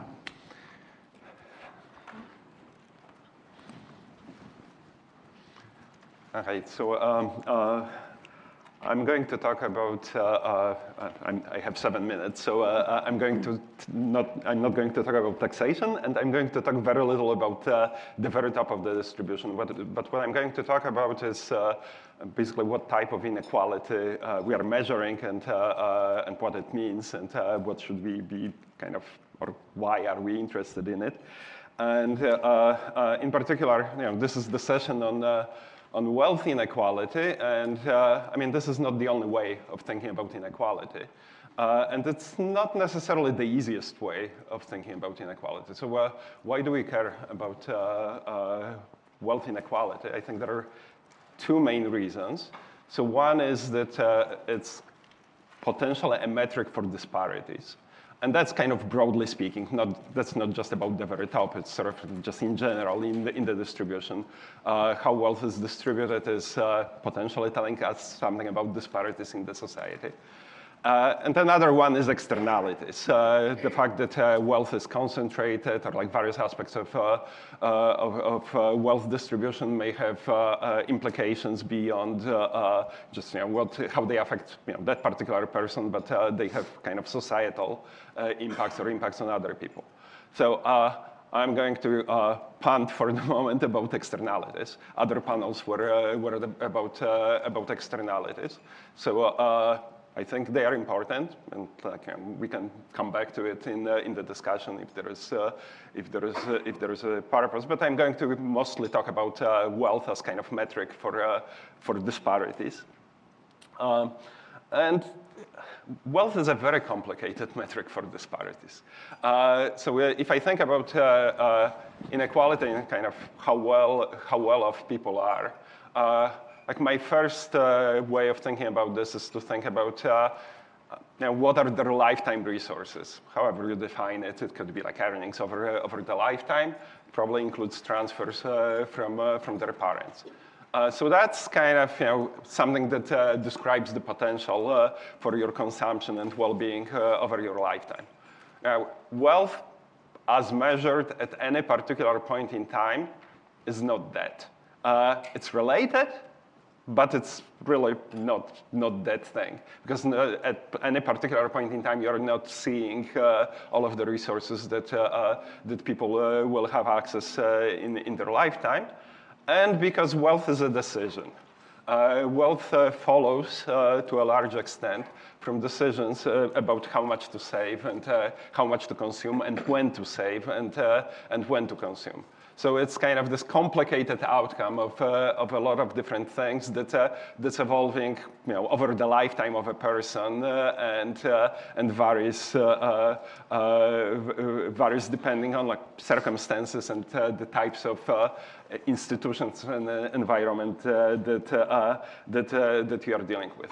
Another way of, and kind of complementary way of thinking about wealth is that wealth is delayed consumption. It's things that you haven't consumed yet, that you could consume in the future, maybe, or your children could consume in the future, depending on who we are talking about. So from that point of view, I mean, there's obviously that has value, but like people, putting aside externalities at the very top of the distribution, people who hold a lot of their wealth are not consuming that wealth. So if they are not benefiting from it in some other ways, they are actually foregoing something, or they are kind of have this like option value of consuming in the future. So from that point of view, it's actually not totally obvious that having a lot of wealth is such an amazing thing. And just to give you like one fact about this, which I find kind of it's sort of extreme, but I find it somewhat stimulating to think about, is like you can take 2 European countries, Greece and Germany. Germany has GDP per capita, income per capita more than twice as high as Greek GDP per capita. The difference in the median wealth of a Greek and a German is about 20–30%. It's not a very big difference. Why is that? Well, it's primarily because Germans rent their houses. Their home ownership rate is 47%, and Greeks own their houses. Because rental market is weak, credit markets are weak, so you actually have a lot of wealth that's tied up in real estate. In Europe, countries with the highest home ownership rates are countries like Romania and Bulgaria, not necessarily the richest countries in Europe. Is this a good thing that Greeks have a lot of wealth? It's sort of reflecting something about the nature of that economy that's not necessarily correlated with them being better off. It's sort of it's reflecting a problem in the economy. What are other reasons why people may hold a lot of wealth? Well, if the safety net is weak, if precautionary saving is important, if saving for health-related reasons is important, and so on. So all of those things sort of show up in wealth statistics. And in that environment, when these problems are real and serious, then you can think about wealth as sort of reflecting something about disparities. But you can also look at it and say that, like, what is the problem here? The problem is not necessarily wealth distribution. The problem is whatever leads to the need for tying a lot of your assets in that form rather than being able to consume. You can think about debt. Some of the people with very high debt are medical residents. They are not lifetime poor. They borrow early on because they expect to have higher level of income in the future. That's not an enormous group in the society, so this is not what's driving wealth distribution in the society, but it's kind of yet another type of a wrinkle that sort of, when you look at wealth distribution, it's kind of there. It's part of the life cycle. It's part of how wealth evolves over time with age for that particular group, with the very particular shape of their lifetime income profile. So all of these things kind of make looking at wealth kind of complicated. I sort of care about like many of these reasons independently, and I think wealth inequality or wealth holdings, wealth accumulation patterns kind of reflect that. But they are like wealth is not like the right metric on its own to actually focus on each of those problems. Now, once we go to the very top of the distribution, it sort of becomes a bit clearer, especially if you are concerned about externalities from it. That maybe that's the focus of interest. But elsewhere in the distribution, it's just a proxy for various things, and a proxy that's not necessarily always correlated in the sort of right direction with disparities. It's a much more complex object. So I'm talking about this because I'm an economist and especially interested in measurement of these things, and these things show up in measurement and kind of make wealth inequality, changes in wealth, comparison across cohorts, age groups, kind of quite complex to interpret.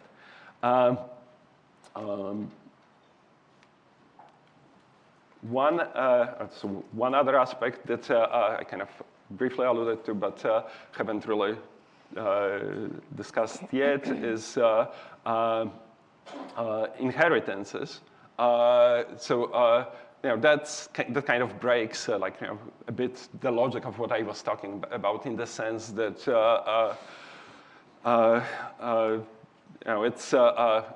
it is component of wealth. It is something that you can consume, or you can leave it to your children. But it sort of comes a little bit from outside. It comes from your parents. It comes from somebody else.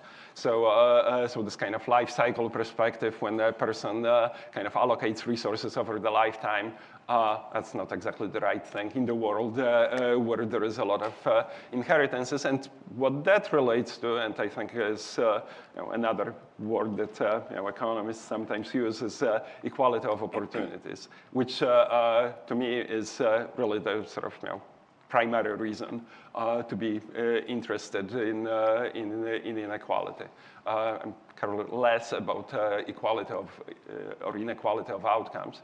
I care more about having a leveled playing field and kind of having the types of institutions that lead to a leveled playing field. So inheritances are sort of a component of wealth that's particularly implicated in not having a leveled field if you are thinking about people as kind of individuals and not parts of families, which is kind of a tension that has been there throughout, and is a tension that sort of people have mentioned before, but that makes it complicated to think about inheritance estate taxes. All right, so I guess I'm on time. Laura, there or here, wherever you're comfortable. Oh, well, I feel like now a precedent has been established. So. Well, let's see if you can see me over this, though. Okay. No, I think it's better if I think you can see me better if I sit here. Great. So thanks so much for having me as part of the panel. I'm here to talk about racial wealth inequality and its evolution in the U.S. And why is that part of this panel? I think when we think about wealth differences, at least among economic indicators of gaps between Black and white Americans, wealth is by far the largest. And so it's going to come up in every conversation about wealth, these enormous racial wealth gaps. So we know from modern survey data that the racial wealth gap in the US, measured as the ratio of per capita white to per capita Black wealth, is around 6-to-1. And it's been that way for almost 50 years, so since the 1980s.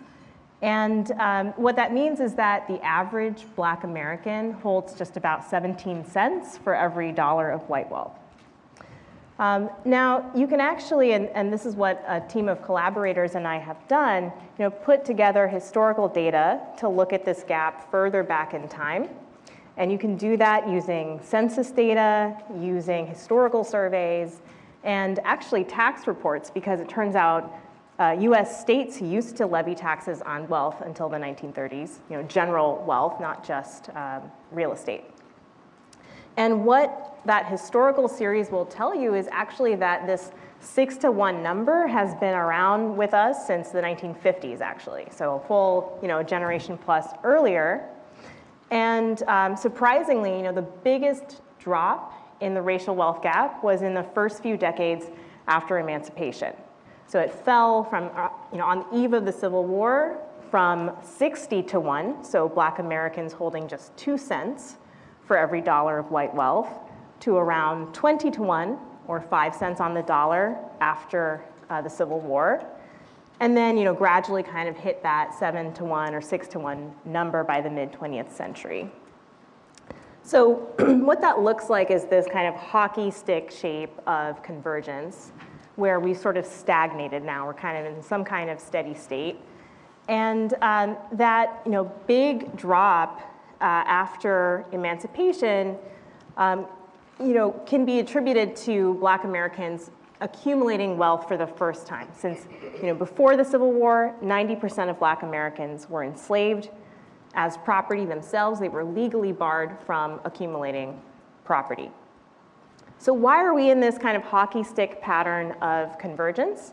There's two reasons for that. The first is this shadow of this enormous difference in wealth from before slavery and around the time of the Civil War. And the second is that even after emancipation, Black and white Americans have faced what I would argue are different opportunities for wealth accumulation. So Black Americans have experienced lower savings rates as well as lower capital gains rates over this full post-emancipation period. Differences in savings rates can be attributed to demographic indicators that are known to push down savings rates. So differences in income, differences in wealth. And the differences in capital gains between the two groups can come back to the fact that Black Americans are much less likely to hold stock equity. And so Black households have been less exposed to just the astronomical rise in stock prices starting in the 1980s. But I want to kind of emphasize as I wrap up that even if we were to, say, equalize these differences in wealth accumulating opportunities, so equal savings rates, equal capital gains rates going forward, we're still hundreds of years away from convergence, away from closing the racial wealth gap. And that, again, is due to this just enormous original gap in wealth. And I think what that pushes us to think about when we think about policies for racial wealth equity are much bolder policies. So people have talked about reparations as a means for addressing racial wealth inequality, and it really is something more on that order of magnitude that's going to help address the initial gap that we're still living with today. And just to kind of put some numbers on things, when you mentioned 70 trillion in equity markets, closing the racial wealth gap would be about 10 trillion today. So it feels like, that's 3 infrastructure plans. It's not so crazy now that we're talking about trillions of dollars as easily as we do. So I just want to put that idea out there and move on to the conversation. Thanks. Just about 70% of what Larry Fink manages at BlackRock. There you go. Sasha. Great. Well, I have the pleasure of going third, so I hope I can pick up on some of the things that were said by Wojciech and Alora. One of the reasons that I think we should care about wealth inequality especially is because of the way it's passed across generations. So, of course, social scientists have studied this intergenerational stickiness in positions for decades. It's not new, right? We know that education tends to be similar between parents and kids, income, occupation, and so on. But what stands out about wealth is it can be literally the same dollars in your parents' bank account that then goes into your bank account, right? So those inheritances are not the only reason, of course, that wealth tends to be similar between parents and kids. We know there are these indirect processes too, but it really stands out from all the others. You cannot literally give your college degree to your kids, but you can give them an inheritance. The role of inheritance, of course, is especially pronounced at the top, right? So it's not so important for more middle-class Americans. And I think the previous panel had this sort of nice debate about whether we should care more about the top or care more about the rest of the distribution. And whether you put the emphasis on one or the other might shape how much you think we should be talking specifically about inheritances. But I think it wouldn't actually change how much you think we should be thinking about this intergenerational reproduction. So when we say that parents' wealth position is associated with their kids' wealth position, it's not just at the top. It's much better to be born to parents in the middle of the wealth distribution than to be born to parents at the bottom in terms of the wealth position you're likely to achieve. So that stickiness of wealth positions across generations, of course, has implications for equality of opportunity and lots of other things, and especially implications, as Alora was saying, for the racial disparities that we see in wealth today. There are some people today who will say, all that was a long time ago, Alora. I don't think we should care about that anymore. But this intergenerational stickiness reminds us that even the policies and the practices that were generations ago are still with us today. We still carry that legacy across generations. So in research with Brielle Bryan, who's an assistant professor at Rice University, we looked at the opportunities and the accumulation patterns of wealth for Black Americans, white Americans, and Hispanic Americans. And we tried to understand the sources of their different rates of accumulation from about their mid-20s up through their 40s. And we found you could explain about half of the advantage that white Americans held simply by those unequal starting points. So simply by differences in their parents' education and income and so on. So that reminds us that we can't just say, oh, the past is the past, we don't need to do anything to address it. The other half, of course, of racial inequality and wealth accumulation is stuff that can't be explained by the economic resources of your parents. Instead, it's the inequality that we create fresh in every generation. So we find that, and this is of course not new to us, that even when you look at Black and white adults who grew up with similar levels of parental resources, their outcomes in terms of their wealth don't tend to be the same.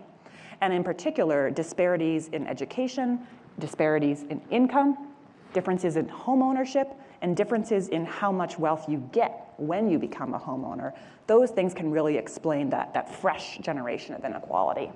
So I think the lesson from this is essentially twofold. The past matters, but also it's not just about the past. So even with the kind of massive reparations plan that Alora might be suggesting, that's not the end, right? If we just let things go on as they are, we will start to recreate inequality from day one after we implement those reparations.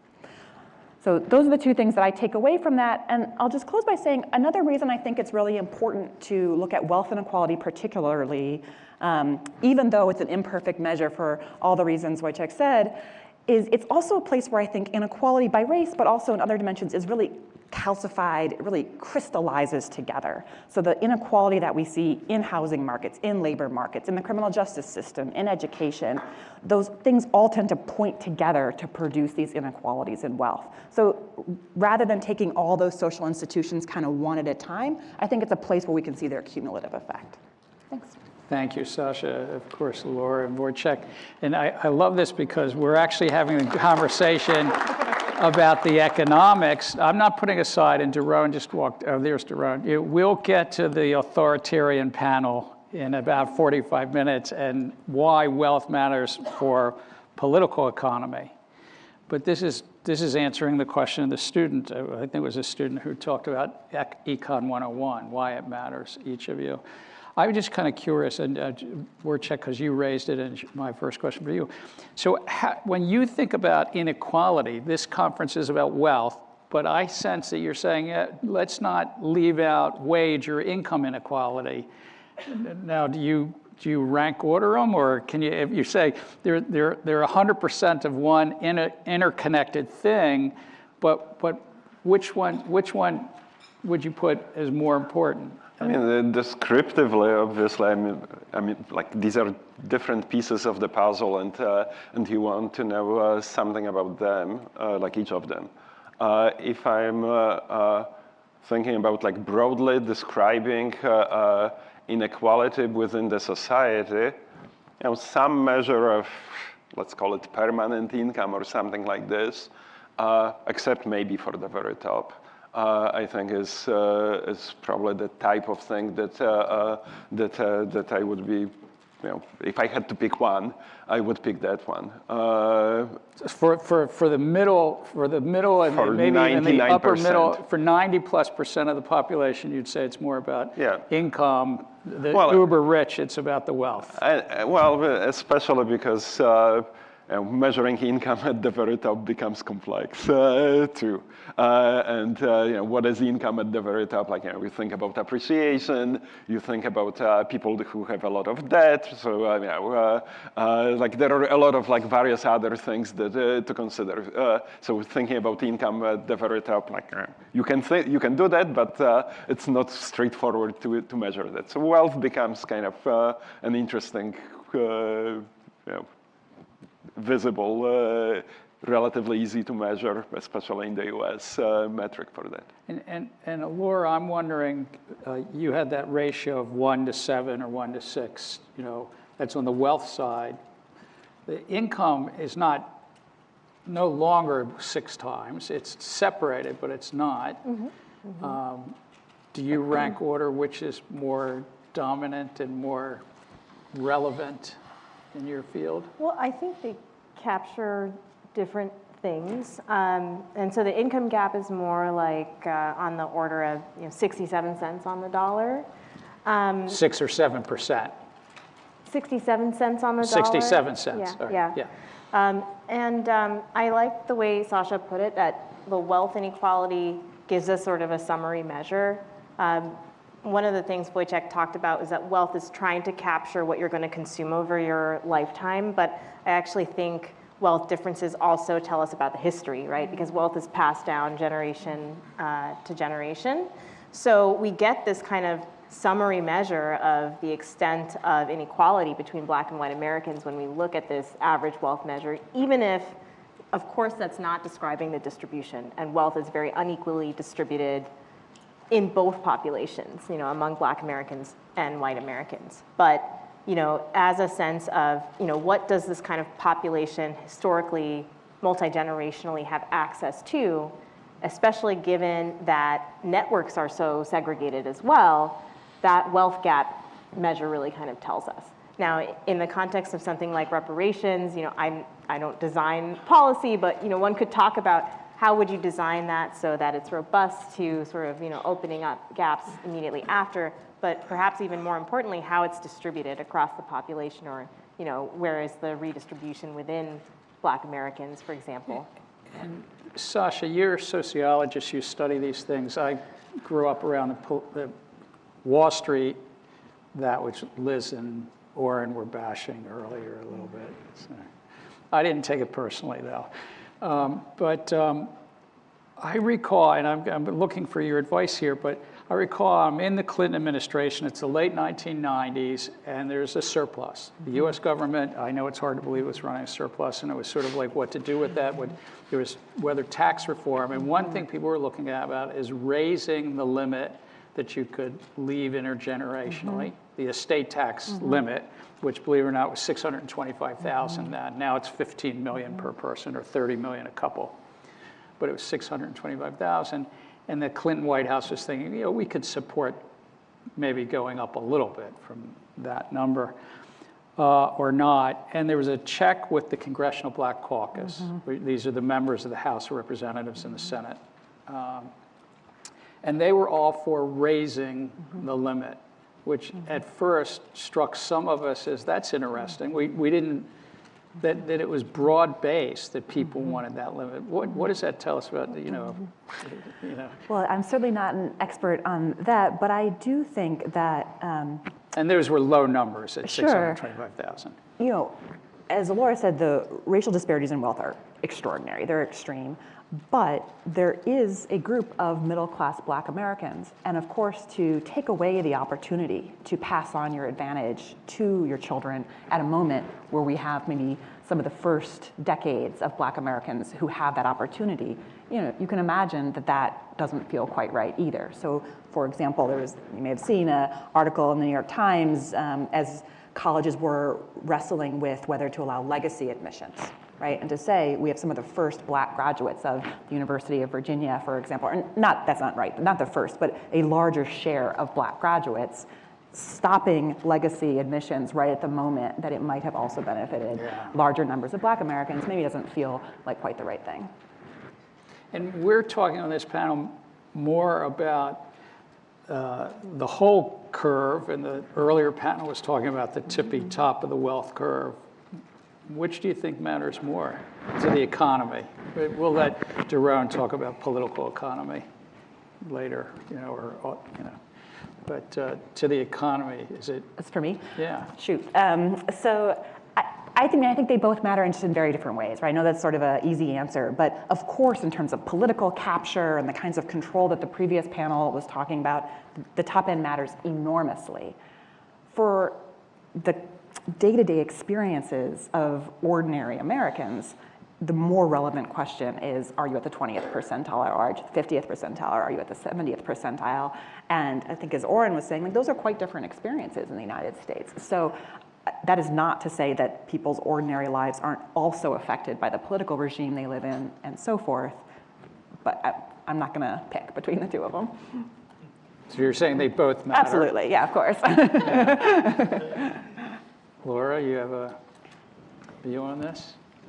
And so, setting aside the political question about the top. Or you can put them both. You can pick and choose. I mean, I think I'll choose a boring route here, which is when we're talking about racial wealth inequality and the average, that those dynamics really are driven by the top of the white distribution.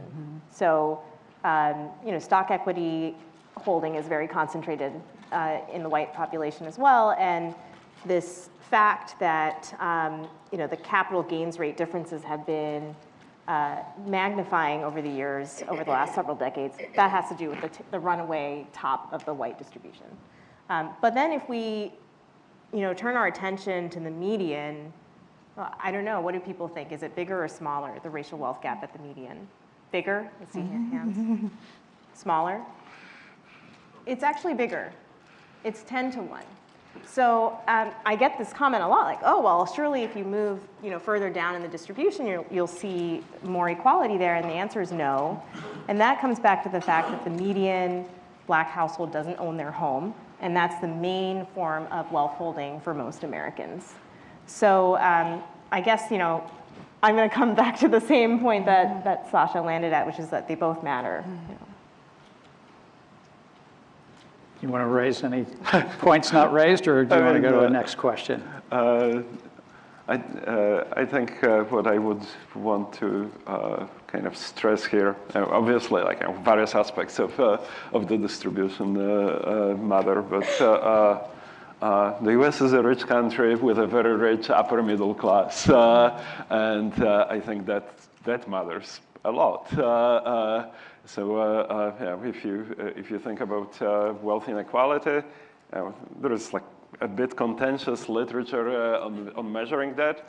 What's not contentious is that top 10% has a lot of wealth and that has grown. How it's split within the top 10%, there is more controversy there. But it has a very, very, very rich upper middle class, and I think that matters for a lot of different things. Yeah, and I would say this, just an observation. I think it affects the political economy, and the political economy, the de facto political power that it expresses, then affects the economy. So it's it washes. I don't think you can just separate economics 101 from the political economy side, because the de facto political power in every congressional district in the US or every various district in Europe, but I'll stay in the US, affects who gets elected to represent that district as well. And what you study in taxes, I mean, it clearly affected the outcome of whether pass-through taxes and pass-through, these are very technical entities, but in every congressional district, there was some political economy about tax law. In every congressional district that's represented on the House Ways and Means Committee, which is probably the most important thing, there are some wealthy individuals in that district that are affecting that member of Congress's perspective, because they're in that community of 700,000 people. Certainly, no doubt that there is an impact of these distributional issues on politics and inability to raise taxes at the top of the distribution, but it's not only at the top of the distribution. I mean, the U.S. is a low-tax country. The U.S. collects much less revenue than countries in Europe. Or other developed countries. And when you start looking at where these differences are, why, what accounts for collecting less taxes, it's not really taxation of the rich. Maybe that's a component. It's taxation of the middle class. The U.S. doesn't have value-added taxes. U.S. Income tax is very progressive, maybe with the exception of capital gains. Like European income taxes started, high tax rates started much lower relative to the median, let's say, levels of income than they start in the US. So the US is a rich country because it's undertaxing broadly. Except for tariffs. Tariffs are taxing everyone. Well, so now, okay. I have to say. The only hope for tariffs is that they lead to VAT down the line. That is the first step.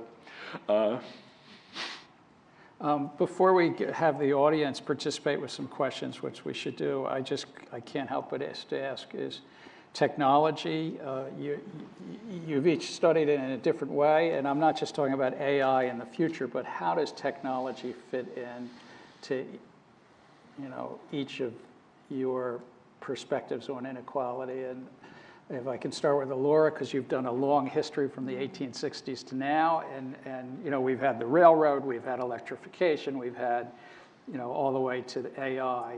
These big waves of technological change, do they factor in, or it may not be a part of your research? But I'm only asking because we're in this world where we're all debating AI and what that will do, and kind of curious. You're the economic historian here. My work doesn't focus on technological innovation per se, but I think the critical question there is sort of who benefits or who loses from technological change.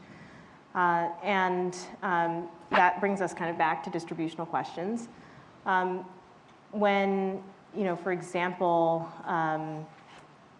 manufacturing declined in the 70s and 80s, there was a kind of phenomenon of last in, first out. So the impacts on jobs for Black workers were much starker than for white workers. I also think that with some technological innovations that can be complementary to workers with a lot of education or who are at the upper part of the wage distribution, that's going to potentially widen gaps between Black and white workers, again, just by making the returns to that extra year of education or whatever that gap is even larger. And that kind of comes back to differences in returns based on these characteristics. So the reason the wealth gap is reopening and perpetuating is that Black Americans don't see the same returns on the same characteristics as white Americans do. So anything that widens those gaps in returns is going to come back to the wealth gap. So if you had to think out AIs, you're not thinking AI is going to narrow that gap? There was kind of this boom in encouraging racial minorities to invest in crypto. That's a cheap shot, but it ended up being somewhat exploitative because people kind of got in right before the bottom fell out of that market, and it evoked similar episodes in the past, encouraging sort of speculative investment in disadvantaged communities.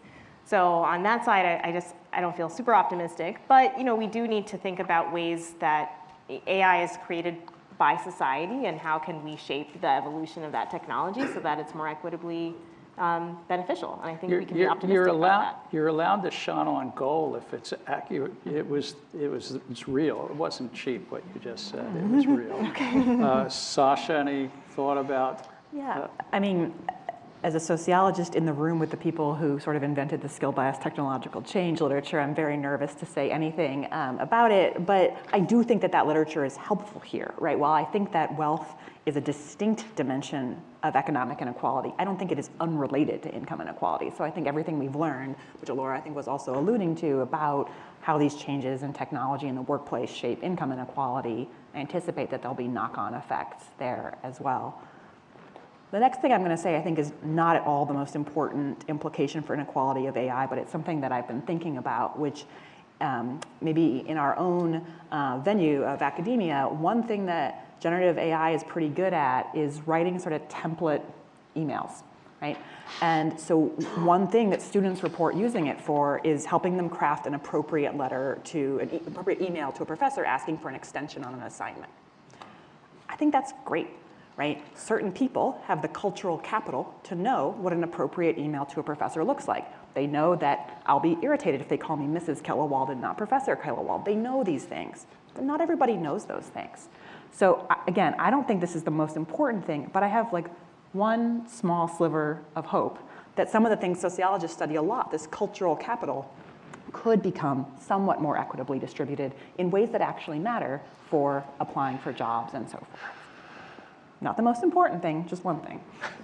Well, until AI reads those emails and it's no longer you. But maybe that's also fine. Yeah. So I think technology has been very important in shaping inequality. I mean, there's literature on this. It's not the only thing that matters. You can imagine kind of alternative histories where institutions would be somewhat different and we would have similar technology and a little bit different outcomes in terms of inequality. But I don't think there is like any doubt that technological change and the types of people, things people do and skills they have, like premium to those skills, that these are sort of big components of inequality. If I think about, I'll make a plug for like one of my old papers. If I think about top wealth inequality, like what you said about technological waves, I think it's actually very important. So there have been periods when big fortunes were generated, and there were periods when they were not. And those periods seem to align with these kind of general purpose technologies that kind of spread out, that have a lot of different applications. One consequence of that is who are the rich. Nowadays, it's not that the inheritance is completely irrelevant there, but most of the people on the Forbes 400 list are people who have built their companies, or like they are first generation wealthy, or at least first generation debt wealthy. And even 50 years ago, that wasn't true. If you look at the Forbes list when it started in the early 80s, inheritance was still there, and it was very present. And you have to go back to sort of 1930s to see kind of similar periods, and you have to go back to periods when cars and electrification and like all of these things were actually dominant and present. I'm inviting folks up to the microphones, but for audience questions, but as you come up, I will say that I asked AI, I will say this was Gemini, Google, for a fun fact on each of our panelists, because I thought I wanted to introduce them with fun facts. I'm not sure any of these fun facts are right. I think they're all wrong. Wojciech, you were a closet terrific photographer, it said, and I should point that out. Wrong, right? That is wrong. This is wrong. That is definitely wrong. Yeah. Laura, it said that I should point out that you were a theatrical lighting designer when you were an undergraduate. And I avoid stages. I checked. I asked whether I could say that's these. That's also 100% wrong. Sasha, I didn't tell you what it told me to say, but that you're a long-distance runner. Nope. Fun facts, Gemini, just saying, not to be used to find fun facts, just for a little fun. Isn't anybody going to ask? Oh, here we go. Hello, thank you so much for the panel. It was very informative. My name is Jesus, I'm a PhD student. And basically what I'm thinking is, it seems to me that a lot of equalizing efforts in America are opposed by many citizens, and that opposition is driven by anti-racial sentiments. So my question for the panel is, to what extent can we address wealth inequality in America for all Americans without meaningfully addressing basically the role that anti-racial sentiments play in a lot of opposition to that? Okay, eyes on me. That's a tough question. Well, I guess there's two things I want to say. One is that I don't know if this is so much true about wealth inequality, but in terms of income inequality, there are a lot of policies that are universal that can be very powerful for addressing income gaps. One of the ones I've studied is the minimum wage. That is consistently extremely popular among Americans in red states, blue states, historically, and right now we basically have a kind of legislative hurdle that can't be overcome, let's put it that way, to raise the federal minimum wage. But in the times that we've done that historically in the U.S., it's been very beneficial for everyone and made big changes in terms of income differences, which can then have knock-on effects on wealth. For wealth inequality and this kind of elephant in the room about reparations, I guess what I would want to say is, we have had these big episodes of sea changes in institutions around race, whether that's the Civil War, but also the Civil Rights era. And I think it's possible to form these coalitions and move to a different equilibrium. I'm unfortunately not able to give much more detail, on that, but I think we have to live with that hope because it's happened before. Yeah, hi, my name is Lucy Masal. I'm a postdoc at the National Bureau of Economic Research. My postdoc is generously funded by the Stone Foundation. I wanted to return to a theme of the panel, which I saw to be about wealth as a proxy variable or a composite variable that we don't always perfectly understand, but one that we think has this outsized externality that we're concerned about. And given that you're all, measurement experts, I was wondering if you could comment on either the frontiers of or questions we're interested in that would connect, things that we might want to measure in order to understand the channels from that composite variable to that externality. So your question is, what's the frontier of things we might want to measure that we currently aren't Just measuring? how do we connect the measurement literature and the belief we all have about this externality? How do we learn more about that? Why don't we go straight down the panel, Sasha, and down. Yeah, I don't know if this is going to connect to the externality point, but I think in terms of measure, this is going to sound like an obvious answer, but I think it does matter to ask yourself, what is the mechanism you're interested in, and what are the implications of that for what I want to measure? So, Wojciech, when you said, there are these cross-national differences that make wealth kind of dodgy, I thought, yes. But maybe that's not as much of a concern if I'm interested in understanding who has more wealth and who has less within a country in an individual moment, right? So Americans are broadly subject to the same social security system and so on and so forth. I think that matters. The concern about medical residents, well, maybe don't look at wealth at age 28, right? So I think thinking through what do we care about and what does that mean for when we should be looking in the life course. Laura, you mentioned per capita wealth, and I was struck by that because so often when we talk about disparities, we just look at household level differences. When are the times it makes more sense to do per capita? When do we want to do some sort of equivalency by the square root of family size or whatever it might be? When do we want to really think about the household? I think that's a good first step. So not measuring better, but conceptualizing better. I think there are important episodes in history that can kind of shed light on this question. I'm thinking about the relationship between wealth and political power, for example. During Jim Crow, so after Reconstruction and Southern Redemption, so Democrats are back in power in the South.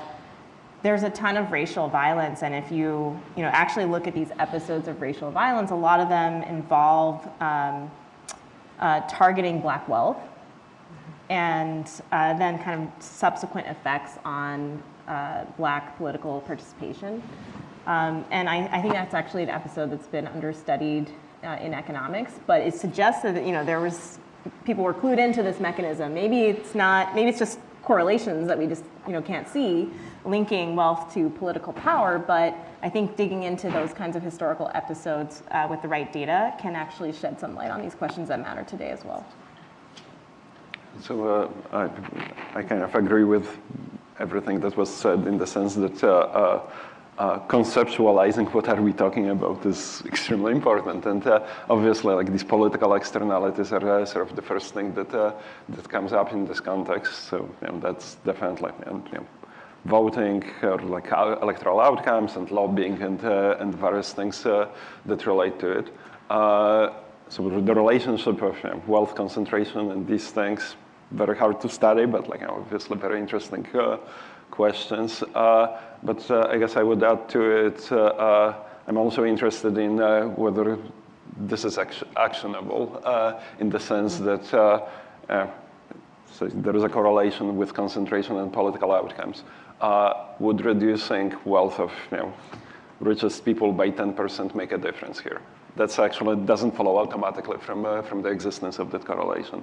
And if it doesn't, then it sort of speaks to the types of instruments that you would want to use to address it. Like, is it really that you want to do something about wealth concentration, or is it that you need to reform institutions that lead to these outcomes? And we're going to go over here, but I would say just from the political economy, one thing that I think would be helpful is, and it's back to Economics 101, any data about how wealth inequality actually lowers the growth in consumption. To make it somewhat a self-interested piece, but if you don't have a fair enough distribution of income and wealth, are you going to lower the growth? I know we're going to lower the growth through the political economy, but it doesn't sell that well. So there's something there. Jim Peterba, I'm a colleague of Daron and David's, and Simon's here at MIT. And he ran the economics department and ran NBER and all those things. But I wanted to come in on Alora's very interesting fact about the median versus the mean. And while we know that building great fortunes kind of requires getting ownership of a business enterprise and riding that up, for the median, I suspect that housing and home ownership is actually at least and maybe even more important. So my question to the group, and Gary, you should feel free to jump in on this, is when we've tried to push home ownership in the US, say the early part of the 21st century, we've often discovered that when you then get a downturn, that can be quite difficult. And I think the evidence suggests that the minority groups fared worse in the global financial crisis with foreclosures and losing houses. And in fact, if you run the tape backwards, it looks like it actually was a bad experience in many cases because their modest down payments were now exhausted by having had this unsuccess. So given that, and Alora, I'm thinking that you and Wojciech have talked about the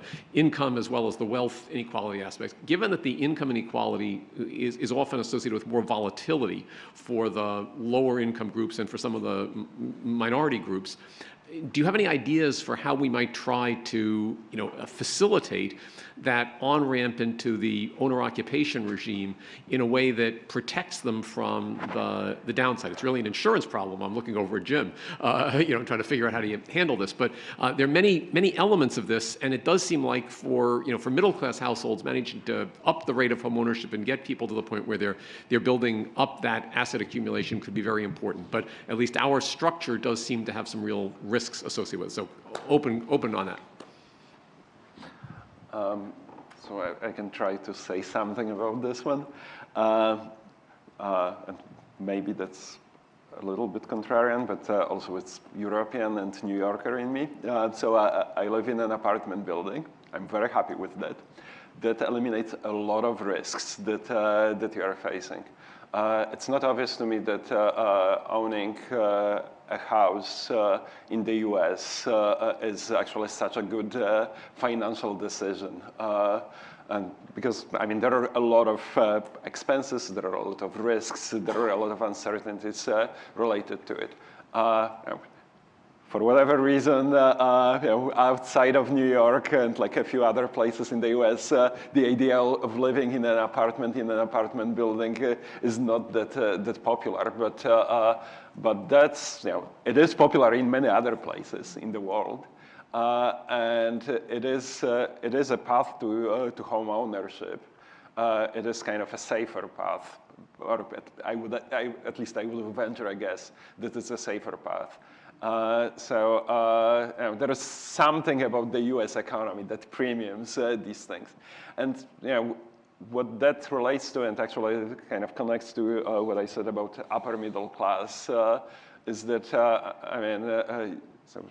the system where you have a extensive zoning and restrictions on building that protects value of existing housing. That's sort of a component of that story. That's what contributes to this accumulation through housing.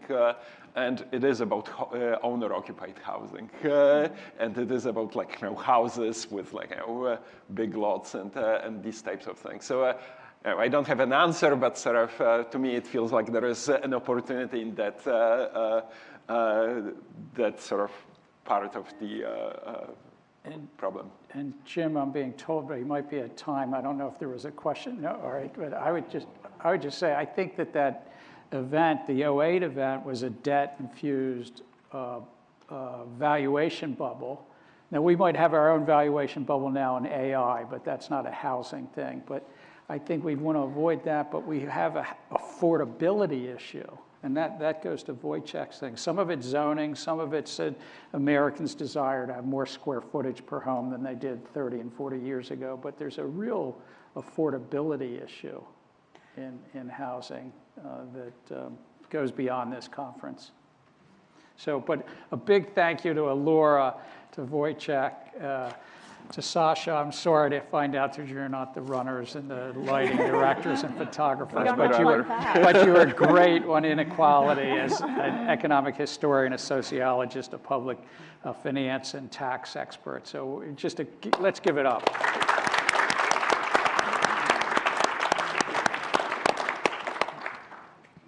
Another 15-minute break.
Okay, folks, we're going to get started in just a second.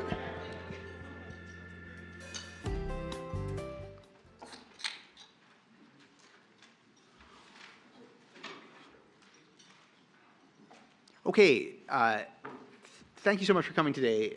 It's great to introduce the third panel, and it sort of feels like a natural focus to move from sort of understanding, why we should care about wealth inequality to how we got here, and now to talking specifically about its political consequences and wealth inequality and authoritarianism.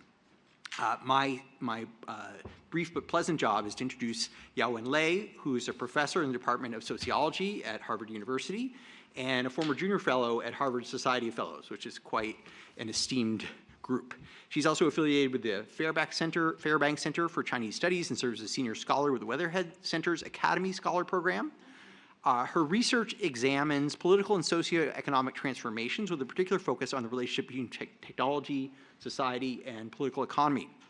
She's the author of 2 books, The Contentious Public Sphere, Law, Media, and Authoritarian Rule in China, and more recently, The Gilded Cage, Techno-State Capitalism in China, published in 2023. And that has received 7 national and international awards, which is a nice round number. Her work has appeared in leading sociological journals, including the Annual Review of Sociology, American Sociological Review, and the American Journal of Sociology. And she has received extensive recognition from many learning societies, including the American Sociological Association, the Law and Society Association, the Society for the Advancement of Socioeconomics, and the China Quarterly. So this is going to be a great panel. Let me turn it over to you. Thank you so much to all 4 of you for being here. Good afternoon, everyone. It's my honor to join the panel. I'm actually the only person who doesn't really study inequality. But then because I study authoritarian regimes, so I'm very honored to be able to participate in the panel. And so our organizing question in this panel asks how political regimes both produce social inequality and are in turn shaped by social inequality across both authoritarian and democratic contexts. As we know that political reality exists along a broad spectrum rather than a dichotomy. But still, we think it's very analytical, useful to consider how social inequality is produced in regime where political power is highly, highly concentrated, for example, in China. And in such contexts, political inequality is especially pronounced because elites are positioned to use their concentrated authority and to shape socioeconomic outcomes, often in ways that favor those with proximity to power. And this concentration of power generates a distinct challenge for legitimacy. So as all of us know that unlike democracy, which rely primarily on procedural legitimacy, sociology 101, and just the rules, elections, and institutionalized forms of accountability. But highly concentrated regimes such as China rely more heavily on performance-based legitimacy. And so this creates a very complex bidirectional relationship. So on the one hand, so the political regime may use their authority to tilt economic outcomes in ways that benefits elites, but rising social inequality can simultaneously undermine the very performance claim on which regime stability depends. I just give you a fun fact. So between 2002 and 2012, the Chinese government stopped publishing a Gini coefficient after they realized that actually China's Gini coefficient surpassed the Gini coefficient of the United States. So that really shows you the importance of social inequality in terms of the regime, like stability. So finally, political regimes are not static. So ongoing pattern of democratic backsliding remind us that the boundary between democratic and authoritarian governance is often fluid rather than fixed. So that makes it especially important to understand the social consequences of inequality within democratic context as well, particularly how sustained inequality can generate instability and over time really weaken, undermine democratic institutions themselves. So to explore this dynamic, we are joined by a distinguished panel. So our first speaker, Professor David Yan, he is the Yvonne P.L. Liu Professor of Economics at Harvard University. He's also my colleague at Harvard's Fairbanks Center of China Study.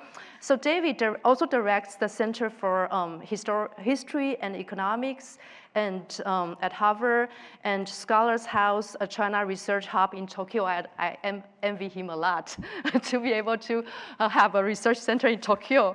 And his research focuses on authoritarian regimes, technology, and data-driven geopolitics. So his work offers very powerful insights into how information, data, and technology reshape political power and inequality in the contemporary world. And our second speaker is Daron Acemoglu, who doesn't really need introduction, as we all know that he's an institute professor at MIT, and he has published numerous numbers of books, and I'm a big fan of his work, and he is one of the most respected economists among sociologists. You know, we have some kind of discipline friction. Sometimes sociology criticize economists about not citing sociologists' work, and but then or kind of neglecting like the role, for example, of culture in explanation. But then I know that in my department, most of the faculty members really love his work, and yeah, so it's really I'm just be very happy to be on this journal, and I don't want to spend more time introducing him. And our third speaker is Professor Sherry Berman, a professor of political science at Barnard College, Columbia University, and she is a leading scholar of democracy and dictatorship, populism, fascism, and European politics. And her most recent book, Democracy and Dictatorship in Europe, offers a sweeping historical account of regime change. And her forthcoming book examines the political consequences of neoliberalism for the left and for democracy. And her work is really fascinating because it brings the ideology, political agency back into our discussion of inequality and political regime. So with that, let me welcome David to begin.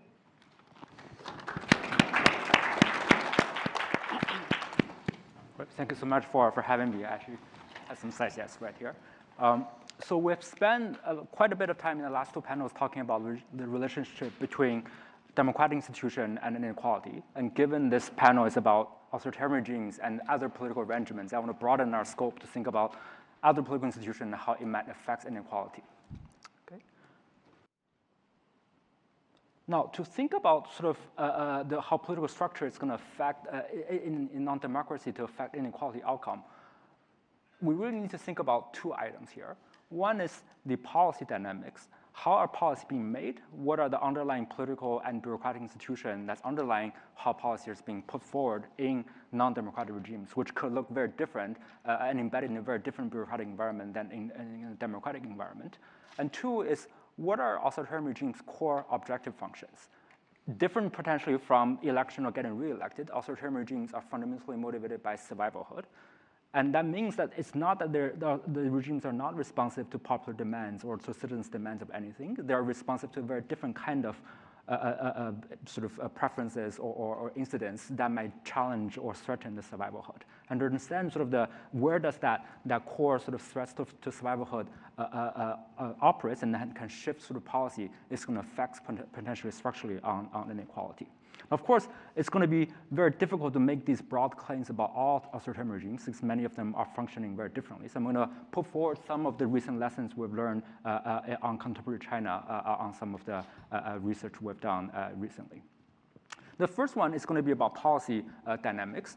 So many have sort of been described that the reason why China has grown and China has transitioned away from the communist environment because it has institutionalized a very smooth policy experimentation regimes where when central governments implement national policy, it systematically try this policy out in a couple of localities and evaluate the policy outcome before they pull forward the policy to become a national one. So we went to try to collect all the policy experiments, about 700 of them that have ever happened in the country over the last couple of decades, and try to ask the question, how does experiments being run? They're certainly started in an era where the random control trial concept wasn't there yet, and is there any systematic biases that's being generated through this sort of policy-making environment, and that might have inequality consequences structurally. So what we find is that among all the policy experiments that's been happening in China, overwhelming large share of them, more than 90% actually, are happening or implemented in places that are substantially richer than the poor places. So take sort of the most simplifying version of it. Vast majority of the policy experiments that are happening that are meant to be informing governments about national policy are being trialed out in places like Shanghai, and it's eventually becoming a national policy. Governments are making sort of taking informed signal from the experiments. So the experiments that have generated better socioeconomic or better growth outcomes are more likely to be put forward as national policy. But those policies that become national policy are much more likely to have a deteriorated effects compared to when the policy was being tried out. So that means there's going to be a structural process in which the policies that's being put forward as national policy in China that were favoring rich places, because those are the policies being tried, and that are shown much less effects on poorer places. And you can explain a lot of the regional inequality that is being enlarging by this very different policy-making mechanisms. So just to show you one example. Okay. A second sort of case I want to make is who is the authoritarian regime such as China responsive to? Whose interests are being voiced the loudest? So here the answer is going to be a bit more sort of nuanced and mixed. If we think that one of the key sort of moments in which authoritarian regimes feel threatened is the large and successful coordination of collective action, those are potentially things in which authoritarian regimes are going to be responsive in their policy leverage. So what I show in this picture is that when we look at all the protests that happened in China in the last decade, that's about, for example, land disputes. So there are about 10,000 of them during this time period, and many of them are happening in the border between rural and urban area. We see sort of in the area in which land disputes are happening through large successful collective action, the price of land that the government are paying and compensating for the land that's being transferred from the rural households, for example, to the local governments are substantially higher. In a sense, the property rights are being respected and get back to the right market sort of value. But that's going to be very concentrated just in the places where the protest has been occurring. It's not generating a large sort of market shifts in the average prices, but the governments are just doing so to sort of in responsive to the successful protests. And that same is happening to labor disputes as well. If you manage to successfully sort of stage a labor disputes, we see sort of governments are paying out of their pockets to compensate for private firms to try to transfer for money because they're hypersensitive to making sure those protests are not spreading and so on. So in another sense, you can think about a regime that actually are very responsive and very, very sensitive to the demands of the bottom because they can stage protests. Structurally, we know this is not unique to China, but around the world that vast majority of the protests are happening in urban area, especially by the urban younger population.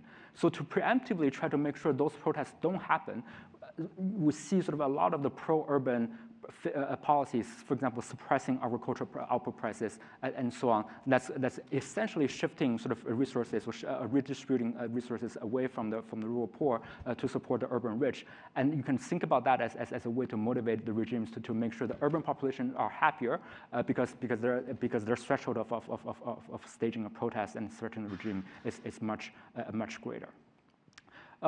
So that sort of concludes my remark in the sense of to understand how institutions, especially in a non-democratic environment that can generate sort of inequality, we need to think about how policies are being made. And there are many sort of nuanced institutional sort of arrangements in which structural inequality might be embedded. That's either spatial or cross-income distribution. And two is that to understand the objective function that the regimes are not responsive to the median voter in this case, but responsive to the population that are potentially are very threatening to the regime, that can push inequality in different direction. They might favor the poor because the poor can be desperate and stage protests, and that can provide a lot of incidental incentive for distribution. But it can also systematically favor in the urban rich because they are known to be the ones that can stage a large class of action that can really pose a threat to the regime. So let me end here, and very much looking forward to the questions and so on. Thank you, David. Sarah, please.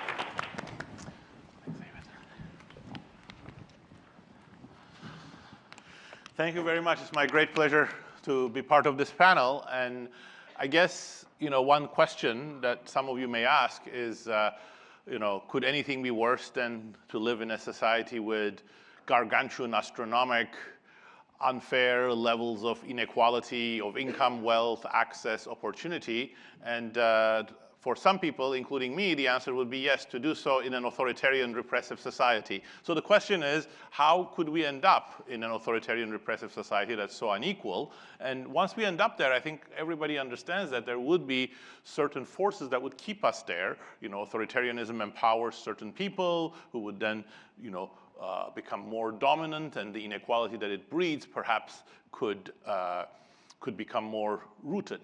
Now, I think one complication, especially for thinking about this, is in the context of legitimacy, which is, could authoritarian regimes really transition to being very, very unequal? And I think from history we know the answer is sometimes yes, but for many authoritarian regimes, even though they obviously create a huge amount of unfair inequality because they privilege those who are politically connected and those who have important resources for the survival of the regime, they also have constraints. And those constraints, and I think they were also implicit in what David was discussing, are related to the fact that many authoritarian regimes have thin legitimacy, meaning that they do not really have a general buy-in from the public. And as a result of that, they could not afford a completely out of control increase in inequality for fear of being toppled. Another very important consideration, I think, for the inequality authoritarianism link, though here immense inequality that Liz was mentioning may fall into a different bucket, is that many of these regimes suppress the middle class. And suppressing the middle class reduces many of the standard measures of wealth inequality. So we see this, communist countries not being so unequal, China under Mao not having a huge amount of inequality and the suppression of the middle class, but even more sort of extreme is the case of apartheid, where the fall of apartheid, rather than reducing inequality, both wealth and income in South Africa, led to a huge increase because the black middle class that was suppressed started becoming more alive and independent. So I think there are these limits to how authoritarianism can lead to this immense inequality, although I think there are examples, and we're seeing in China that a certain amount of immense inequality is increasing. So the other part of the ledger, which I think Sherry will also talk about, is, well, what about unequal societies turning into authoritarianism more and more? And I think there the dangers are actually much more present, especially for places like the United States today, because there are two basic mechanisms that are very important for that sort of inequality to authoritarianism link to emerge. And we have to watch out for both of them. There's a lot that we don't know. And one is that, of course, as more inequality builds up, those who have greater wealth and greater access are going to try to break parts of the democratic process, decision-making, in order to gain advantages, and that's going to eat into the democratic fabric and might prepare some kinds of grounds for authoritarianism. But even in this case, I think the bigger sort of channel is again through legitimacy. And here, I think the situation is more complex than in the authoritarian regimes, and that source of complexity comes from the fact that democratic governments, democratic societies, often vest their legitimacy and claims of legitimacy in the fact that they provide services and good things for their society, which includes shared prosperity. So once inequality starts building up, I think it also naturally erodes democracy's claim for legitimacy. And for example, some of the work I've done with a number of co-authors shows that support for democracies is very strongly related to how democratic countries are able to deliver economic growth, lower inequality, control of corruption, public services, and so on. And once democracy starts to underperform in these dimensions, it's going to sort of eat into its own legitimacy. And in fact, I think right now, the real danger that we're facing is for this sort of the twin fear of very, very high inequality and authoritarianism is really that there is a sense, and that sense has some validity, that liberal democracy is in crisis. And that is part of what I've been working on, and I'm going to have a book on this out in August. But I think liberal democracy's crisis is related to a sense of crisis, to this legitimacy being lost, because many of the promises that liberal democracy made, including procedural ones about voice, but also outcome-based ones in terms of shared prosperity, high-quality public goods, haven't been realized. And that is quite structurally related to inequality. In the United States and many other industrialized nations, shared prosperity has weakened, in part because inequality has become a real burden, and inequality has become a real burden because, in part, shared prosperity hasn't worked. But there you see the real danger, because now you have a double whammy. Democracy is, at the same time, creating a class of people who are very hard to control. At the same time, it's also destroying its own legitimacy that would make people rally around liberal democratic institutions. And I think the real danger that for many people would have been, probably including me, would have been beyond the pale 15 years ago, that industrialized, well-established democracies, including United States and several others in Europe and other parts of the world, would really be not only reaching astronomical levels of inequality, but also, together with that, all sorts of democratic checks and support for democracy would be collapsing. Well, that is no longer beyond the pale. Thank you.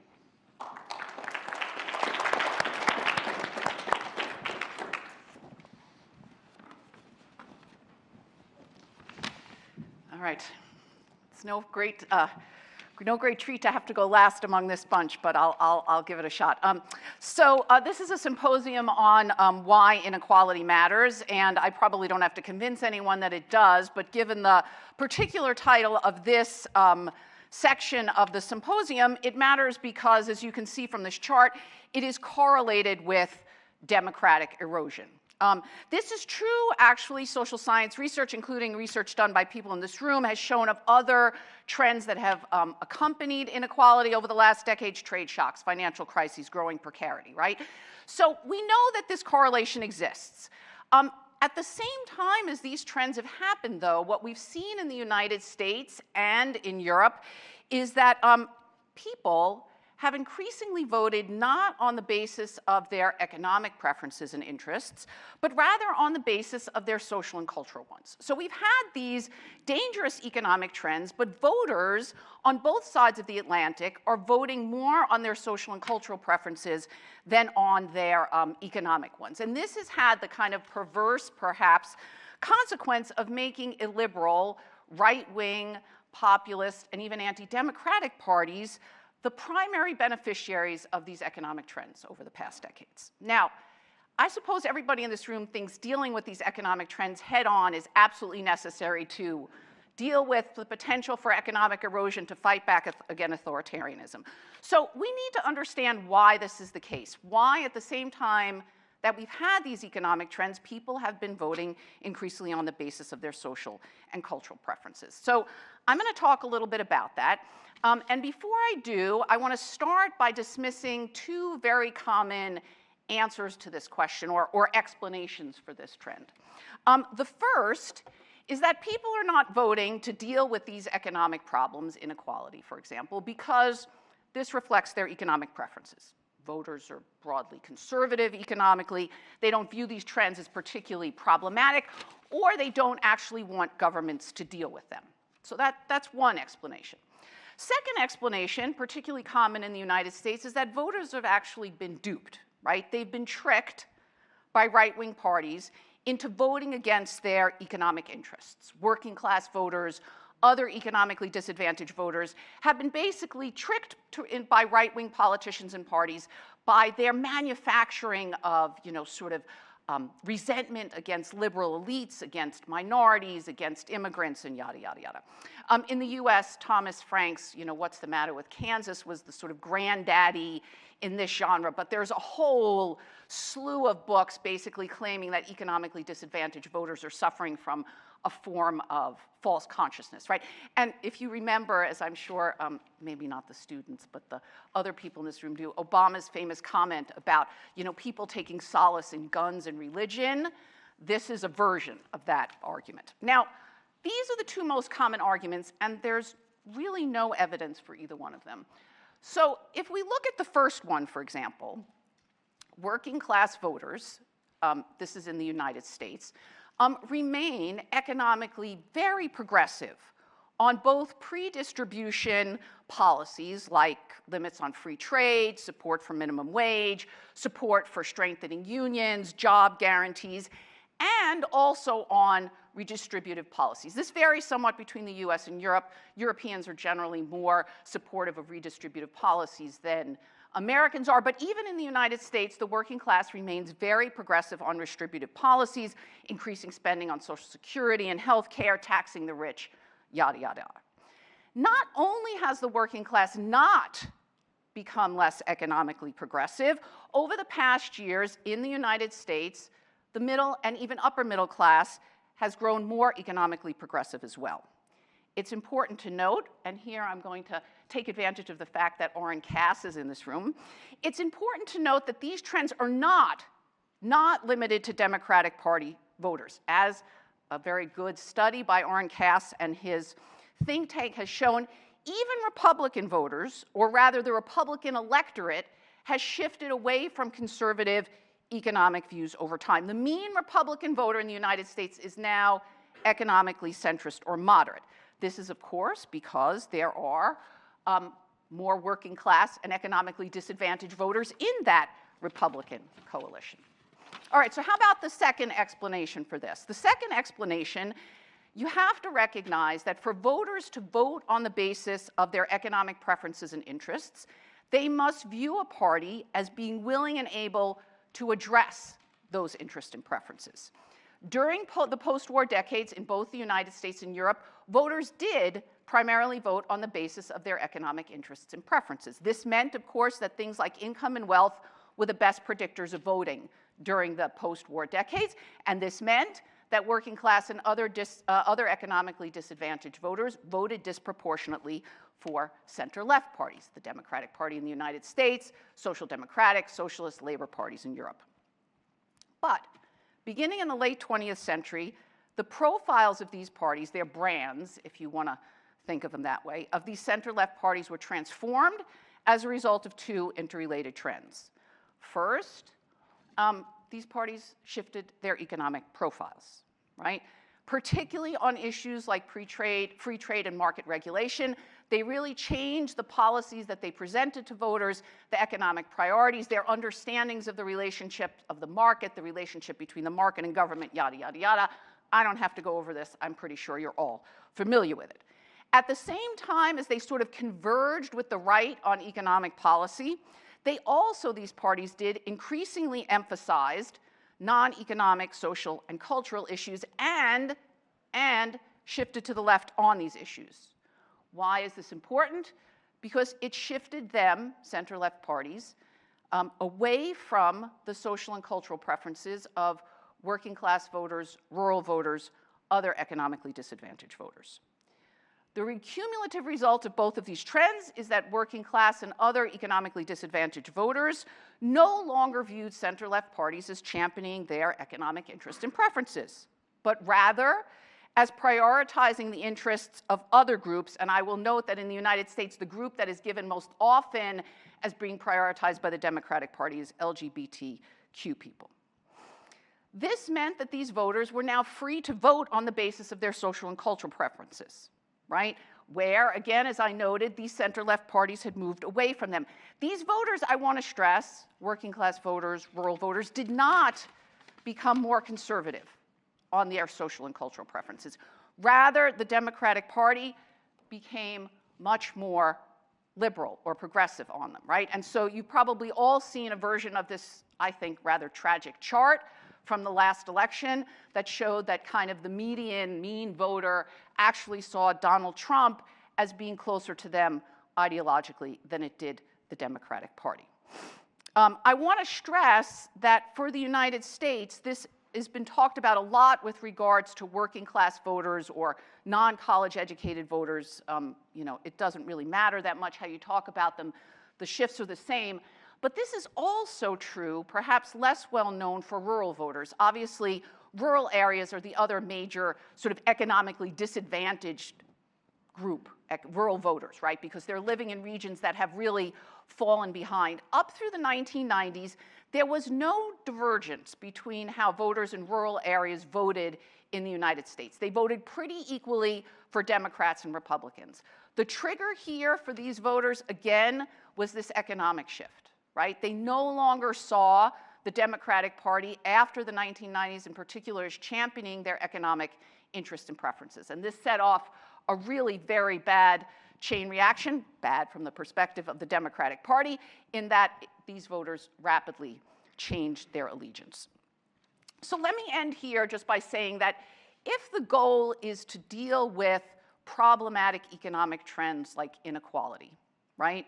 If we want to fight inequality, we have to really understand how and why we ended up with the political alignments that we got today, because these political alignments with so many of these economically disadvantaged voters in the Republican Party really enormously complicates our ability to deal with it. Not because of the great efforts by people like Orrin Cass and others to get the Republican Party to consider these issues more, but because the nature of the coalitions within these two parties now makes it extraordinarily, or complicates it greatly, to deal with these issues. And we can talk more about why that might be the case. Thank you.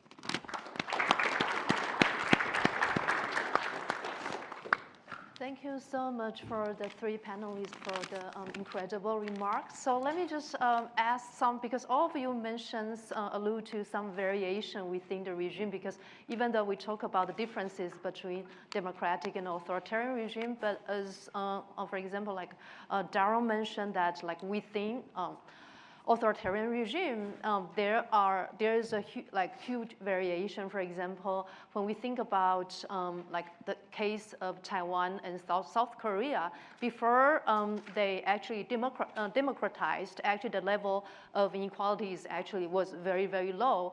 And then even within the case of China, I don't know, many of you actually know Professor Yasheng Huang at Sloan School. So he kind of showed that the developmental model before the 1989 actually led to kind of very low level of inequality.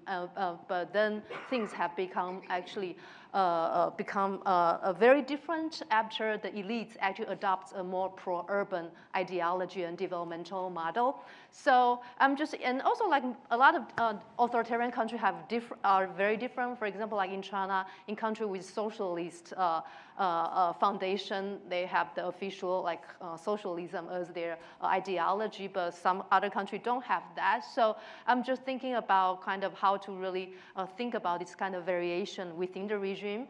And also Sherry talked about, I know you are a Europeanist, but today you focus on the American case, and you talk about the alliance pattern in the US and the role, the changing role of the central left party. And could you please tell us more about, like, to what extent your explanation here actually hold true in other contexts, or do you have other observation and explanation of, for example, the rise of the right-wing parties and also the impact of inequality in Europe? Yeah. For example, yeah, thank you. Do you want us to go in a... Yeah, you can, feel free to.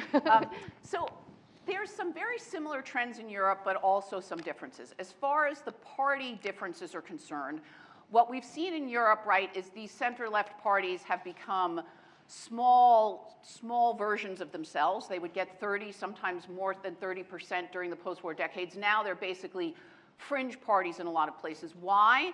for precisely the same reasons we saw in the United States, right? With proportional representation systems, what you've had is highly educated citizens who really have these very strong priorities on social and cultural issues, switching to new left and green parties, and working class and rural voters have basically switched to the populist right.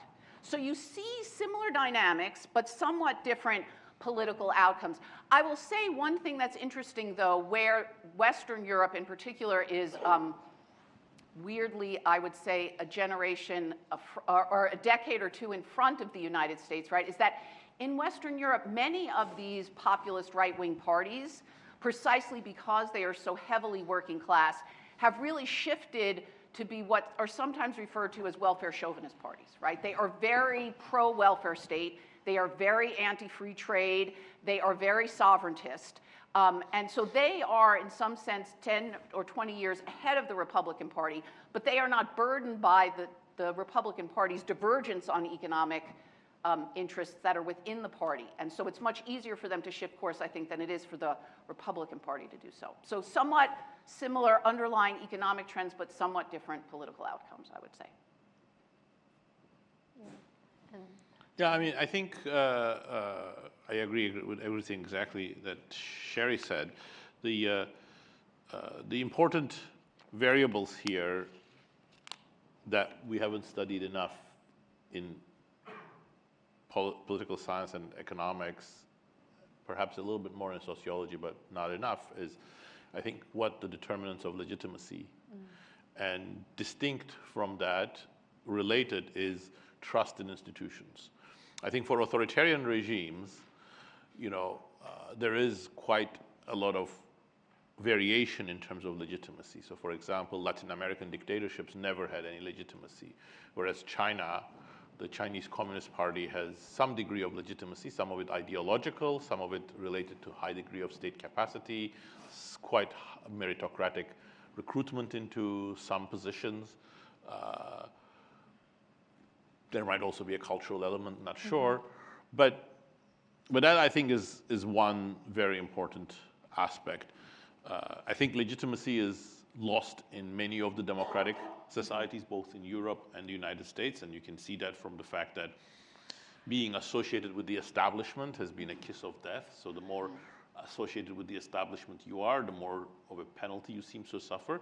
But there seems to be quite a lot of difference in terms of how little or how much trust there is in institutions. So in the United States, there's also been a complete trust in institutions, which makes it very difficult for democratic governance to use the institutional tools it has to reverse the problems, whereas in Europe, perhaps that trust hasn't completely collapsed. In Canada, it hasn't collapsed to any degree similar to that in the United States. So, but those are things that we don't fully understand. So I think any sort of holistic analysis of our political economy trajectories will have to pay more attention to these things. Yeah, and how about David?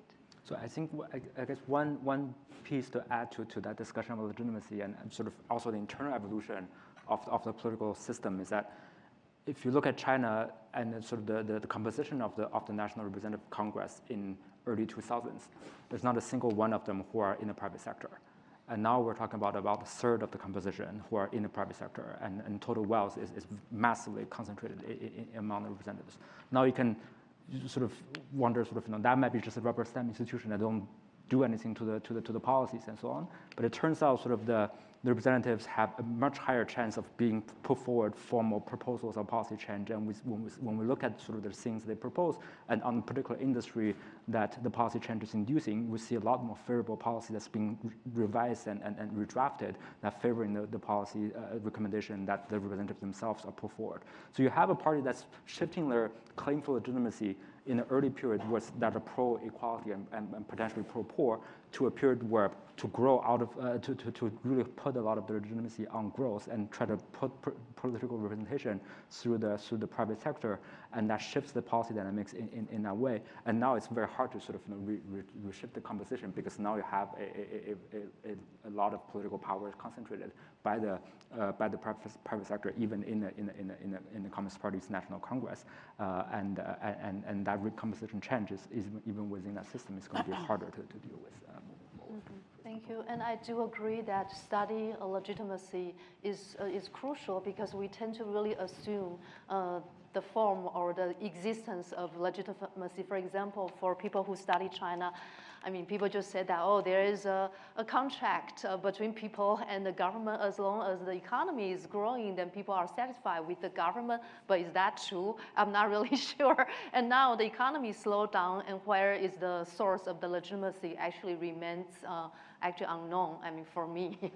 And I'm also very interested in like the changing global context and geopolitics, because a lot of the phenomenon, like all of you kind of mentioned, like especially Sherry, related to the certain kind of stage of globalization, like neoliberal globalization, and as the like a macro transnational order has been shifting. Now we are in an era in which we don't really know about the political, like international, transnational order. And how would you, because the previous stage of globalization has its discontent, right? And it's actually this kind of transnational context is related to the domestic context. For example, in China, they benefit tremendously from this, like the incorporation to the regime, the world, the trade, WTO, and then, but the inequality level has also been rising. So I'm just interested in how do you see this kind of changing political, like context, the context of political economy at the global level would influence the future pattern of between the inequality and political regime. Yeah, this is kind of thinking about the future. Yeah, thinking about the changing international, transnational context, a new kind of global order. I guess maybe I'll start with just one observation. Changing global orders is a very big phenomenon, but if we just focus on increasing global power, sort of great power competition, just focus on US and China. And if we look at sort of where we started on the composition of GDP growth and income, about 80 to 85% of the US GDP is composite of household income, so which means vast majority of the wealth that's been created it's a different question for inequality, but it sits within the household broadly defined. That number is 40% for China, so which means less than half of the Chinese GDP sits in the hands of the household. Now, why does that matter in increasing geopolitical competition? Well, that's going to give states going to have increasing incentive to try to hold more control of resources, because that's going to helpful for direct resources into the strategic industry that households may not that necessarily benefits. So to the extent that there has been a lot of economic policy proposals try to argue for pushing the household income share away from this very low number, 40%, I think the changing world order is not helping that at all. If anything, we see policy shifting towards the states want to take more share of that pie, because that's going to give the state capacity a bigger way to alleviate resource constraint and then bottlenecks coming from the geopolitical tension on uncertainty, which will affect domestic inequality greatly.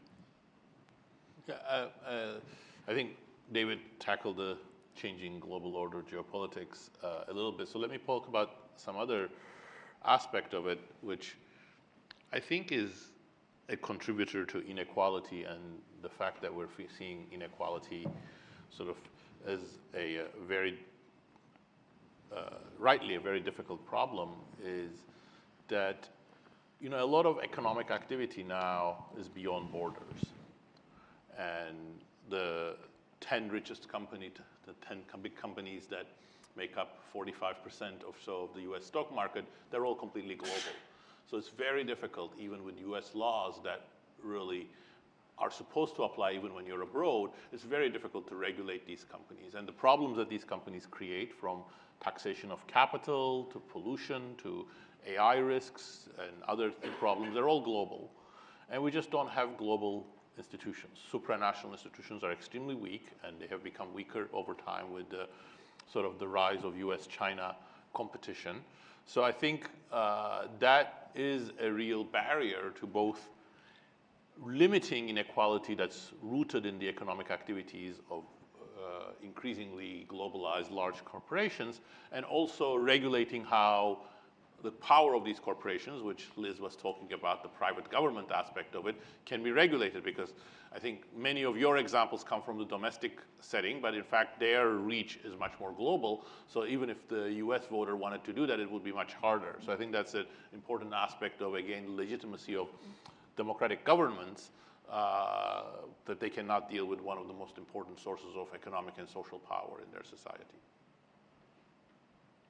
I'm gonna pass to the economists the questions about the global economy. Yeah. Yeah. So I actually also have a question about technology, and I really hated the fact that Gary already asked the question in the second panel, and because I'm sorry, Sherry, we have like two experts who study the political economy of technology. And then in this kind of, and Davey also studied geopolitics, right? And in this kind of changing geopolitical context, and every powerful country is pursuing so-called technological self-reliance, right? And then they compete with each other and to secure the supply chain to have the most cutting-edge technology. And in this kind of regimes, they also have powerful group to lobby. And how do you see this? How do you factor in technology in your observation about the relationship between political regimes and inequality? I'll start, and then I think David has much more to add on this. But a lot of my research that intersects with technology and political economy is about direction of innovation, direction of technology. And one of the problems of inequality of power, especially inequality of social power, during periods that are very transformative in terms of the new technologies they come, is that the way that we develop these technologies is influenced by existing power structures. And I think a lot of the concerns that people have, rightly, very rightly, about AI, for example, both in terms of what AI will do to inequality, to jobs, and also what it will do to democracy, they are all rooted in a direction of AI development that's very much influenced by the most powerful and the largest corporations and most powerful people in this country without any democratic checks. So one of the very large costs of inequality in some sense is that it also tends to distort the direction of technology. That is costly during normal periods, but I think during such periods as the development of AI, it becomes truly a problem. Right, and also in the US, a lot of these big tech CEOs usually just argue the fact that we have to loosen the regulation because we have to compete with China. Yes, right? If China did not exist, they would have had to invent it. So I will add maybe a point to go back to my earlier comment about sort of to understand what's the state's objective function in this, especially when states can play a role in shaping technological direction and investments. When we look at sort of all the private VC capital and then the type of AI firms that's been funded by them in China, in this case, in the last 10 years, and look at all the government-funded VC, which are also a very large entity, and so we're talking about 600 trillion of fundraise during this time period. You see sort of the performance of the AI firms that's being supported by private VC, which you can think about the benchmark of what the capital market will be pushing or incentivize. Versus what the governments will have a mixed incentive of return and potentially other political incentives. We see the government VC invested AI firms in China are a bit less outperforming in terms of the growth and productivity. But one thing that really set them apart is that the type of jobs that these firms are creating, both are creating a lot of jobs in high skilled human capital. But the government supported VC firms are providing way more jobs in a low skill human capital as well. That's probably is because governments are hypersensitive to unemployment and want to make sure that is part of the metrics. That may not be the silver bullet sort of a solution, because the type of AI firms that these type of firms are supporting are the kind of very data labeling intensive jobs firms that may not be the right sort of industry or direction that to put forward. But to the extent that you can have some combination of of having a different sort of employment and labor market conservation than the pure sort of return-driven market would dictate. That's going to be a financial sort of market solution that we see that's been happening in China in the last decade. Yeah, and thank you so much. I think we still have 8 minutes for discussion, so let's just open the floor. Yeah, feel free to come over to ask questions. Yeah. I have a quick question because this is about political economy and inequality and so forth. When Keynes wrote 110 so years ago, the economic consequences of the peace and so forth in the 1910s, we had one declining hegemon, the UK, and one emerging hegemon, the US. And now I feel that we're kind of 110 years later in a period of a declining hegemon, this is the US, and an emerging hegemon, China. Now, you can debate that, and we can say how long it takes and everything, but they're already the manufacturing hegemon. So how does that influence all of this? And are there any lessons? Maybe this is my key question for further research. Is there any lessons as to how the UK handled that in terms of inequality and what happened politically as they were watching the US pass? Would any of you want to? Yeah, I want to. Right. Well, no, I didn't know if you wanted to take more questions or you wanted us to. So maybe we can take up the question and we can answer the questions together. Yeah, you can decide which questions to answer. Yeah. Okay, I have a question.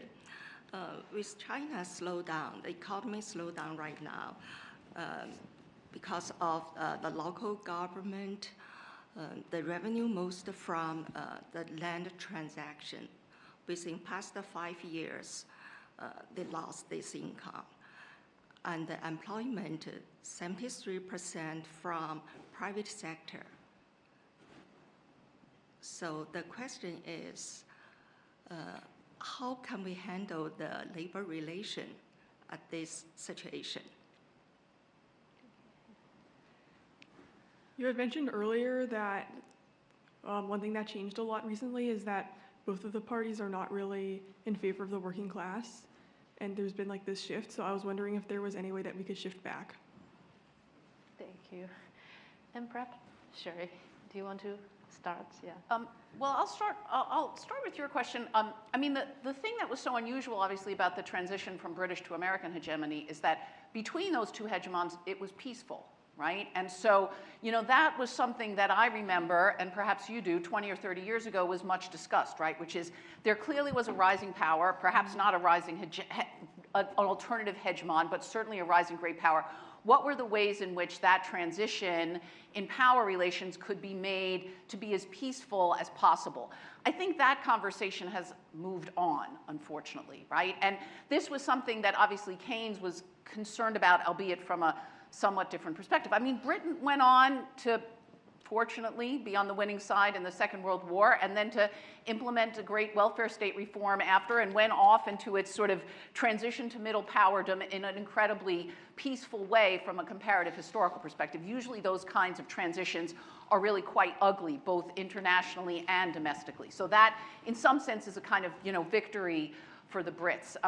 As far as your question is concerned, I mean, look, the problem that we have in the United States today is that we have a Republican Party with a growing number of economically disadvantaged voters, but also still heavily dependent on an incredibly wealthy elite. So their incentive to punt on a lot of economic questions and double down on social and cultural ones where their electorate is united is very high.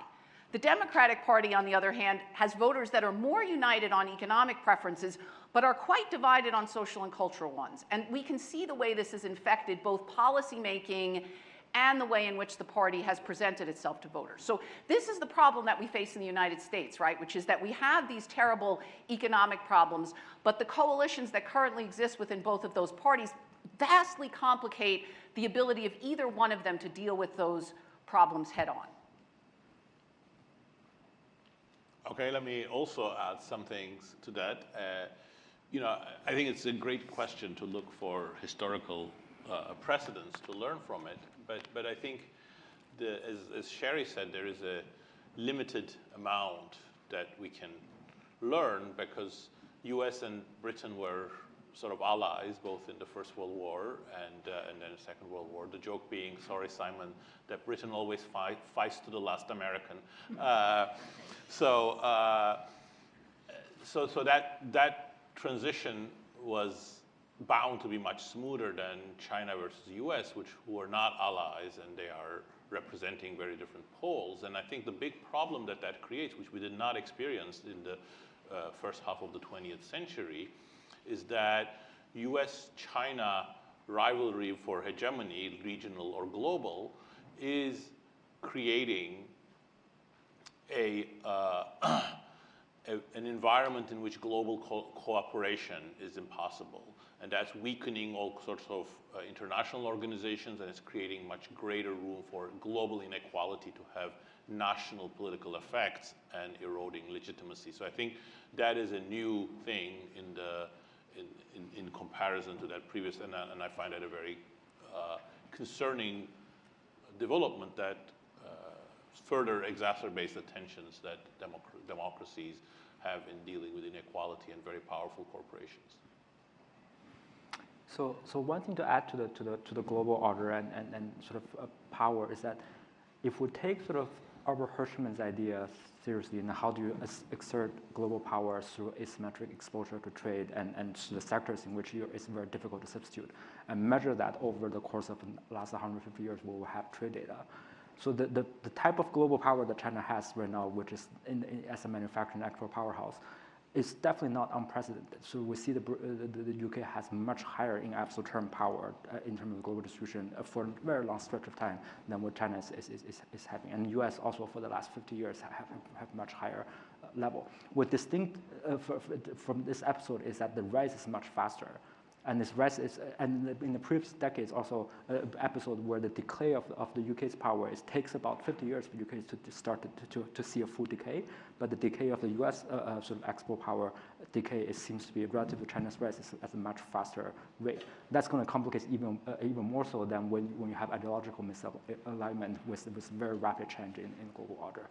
And that also probably spill over to a lot of the technological development sphere. When we see sort of the language that's being used, narrative that's being used on describing technology, we see sort of overwhelming large number of technology that's being described as competition, global competition, irregardless of whether the actual nature of the technological progress between, say, China and US or China and EU were actually being different to each other. So in other words, it's probably right to say that US and China are being competitive in AI, but it's very far to say US and China are being competitive in some other technology sphere where US is far ahead.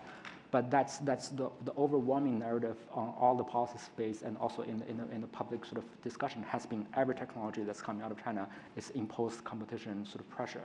That's going to shift a lot of the resource allocation on things where it should be cooperative and it should be sort of collaborative on that notion. So that's.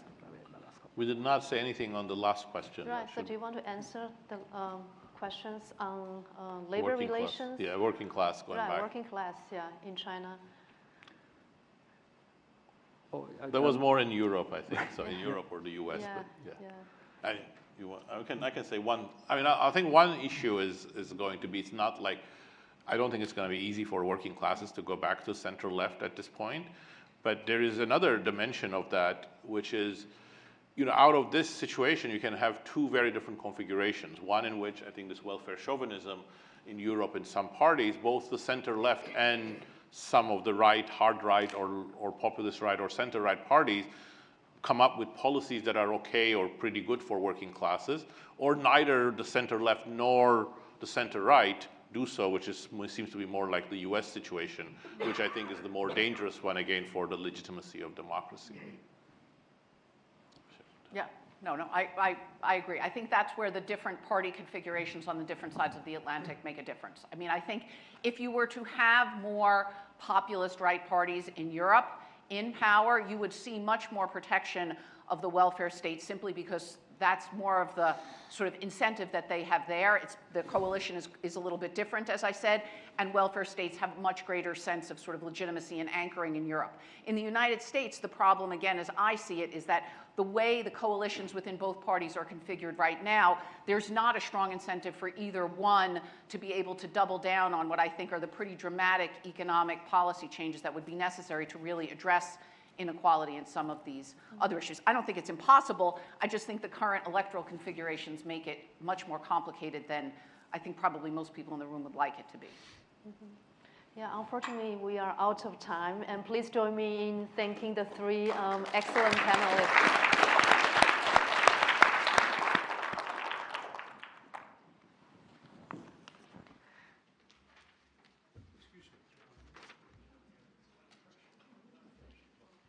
All right, thank you so much for this great panel. I'm just going to close out with some thank yous.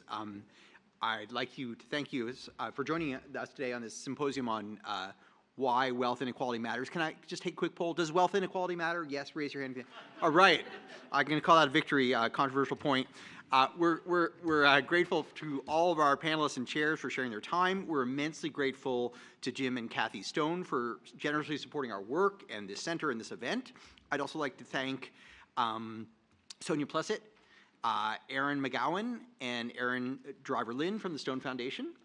I want to thank also Schmidt Sciences and the Novus Foundation for their support of our work.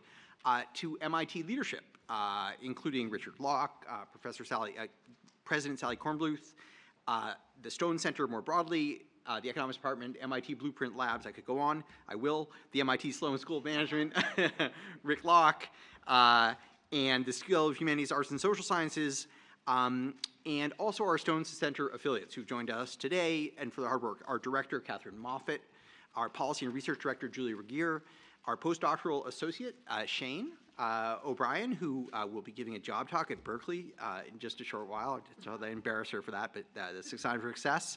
And our predoctoral fellows, including Joanne Liang, Christian Vogt, Tanish Bafna, Julie Ghani, and Lauren Q. I want to thank the team at the Sandberg Conference Center, Restaurant Associates, MIT AV, at MIT Video Productions for their help. Thank you. Finally, I want to thank all of you for being here, for participating, for asking great questions, and for making the trip here. And by the way, if you would like to be apprised of our ongoing events, there's a QR code on your agenda. You can just use it in the sign-up machine in the hallway, and we will continue. We will spam you regularly. So thanks very much. Once again, a big hand to everyone for their contributions.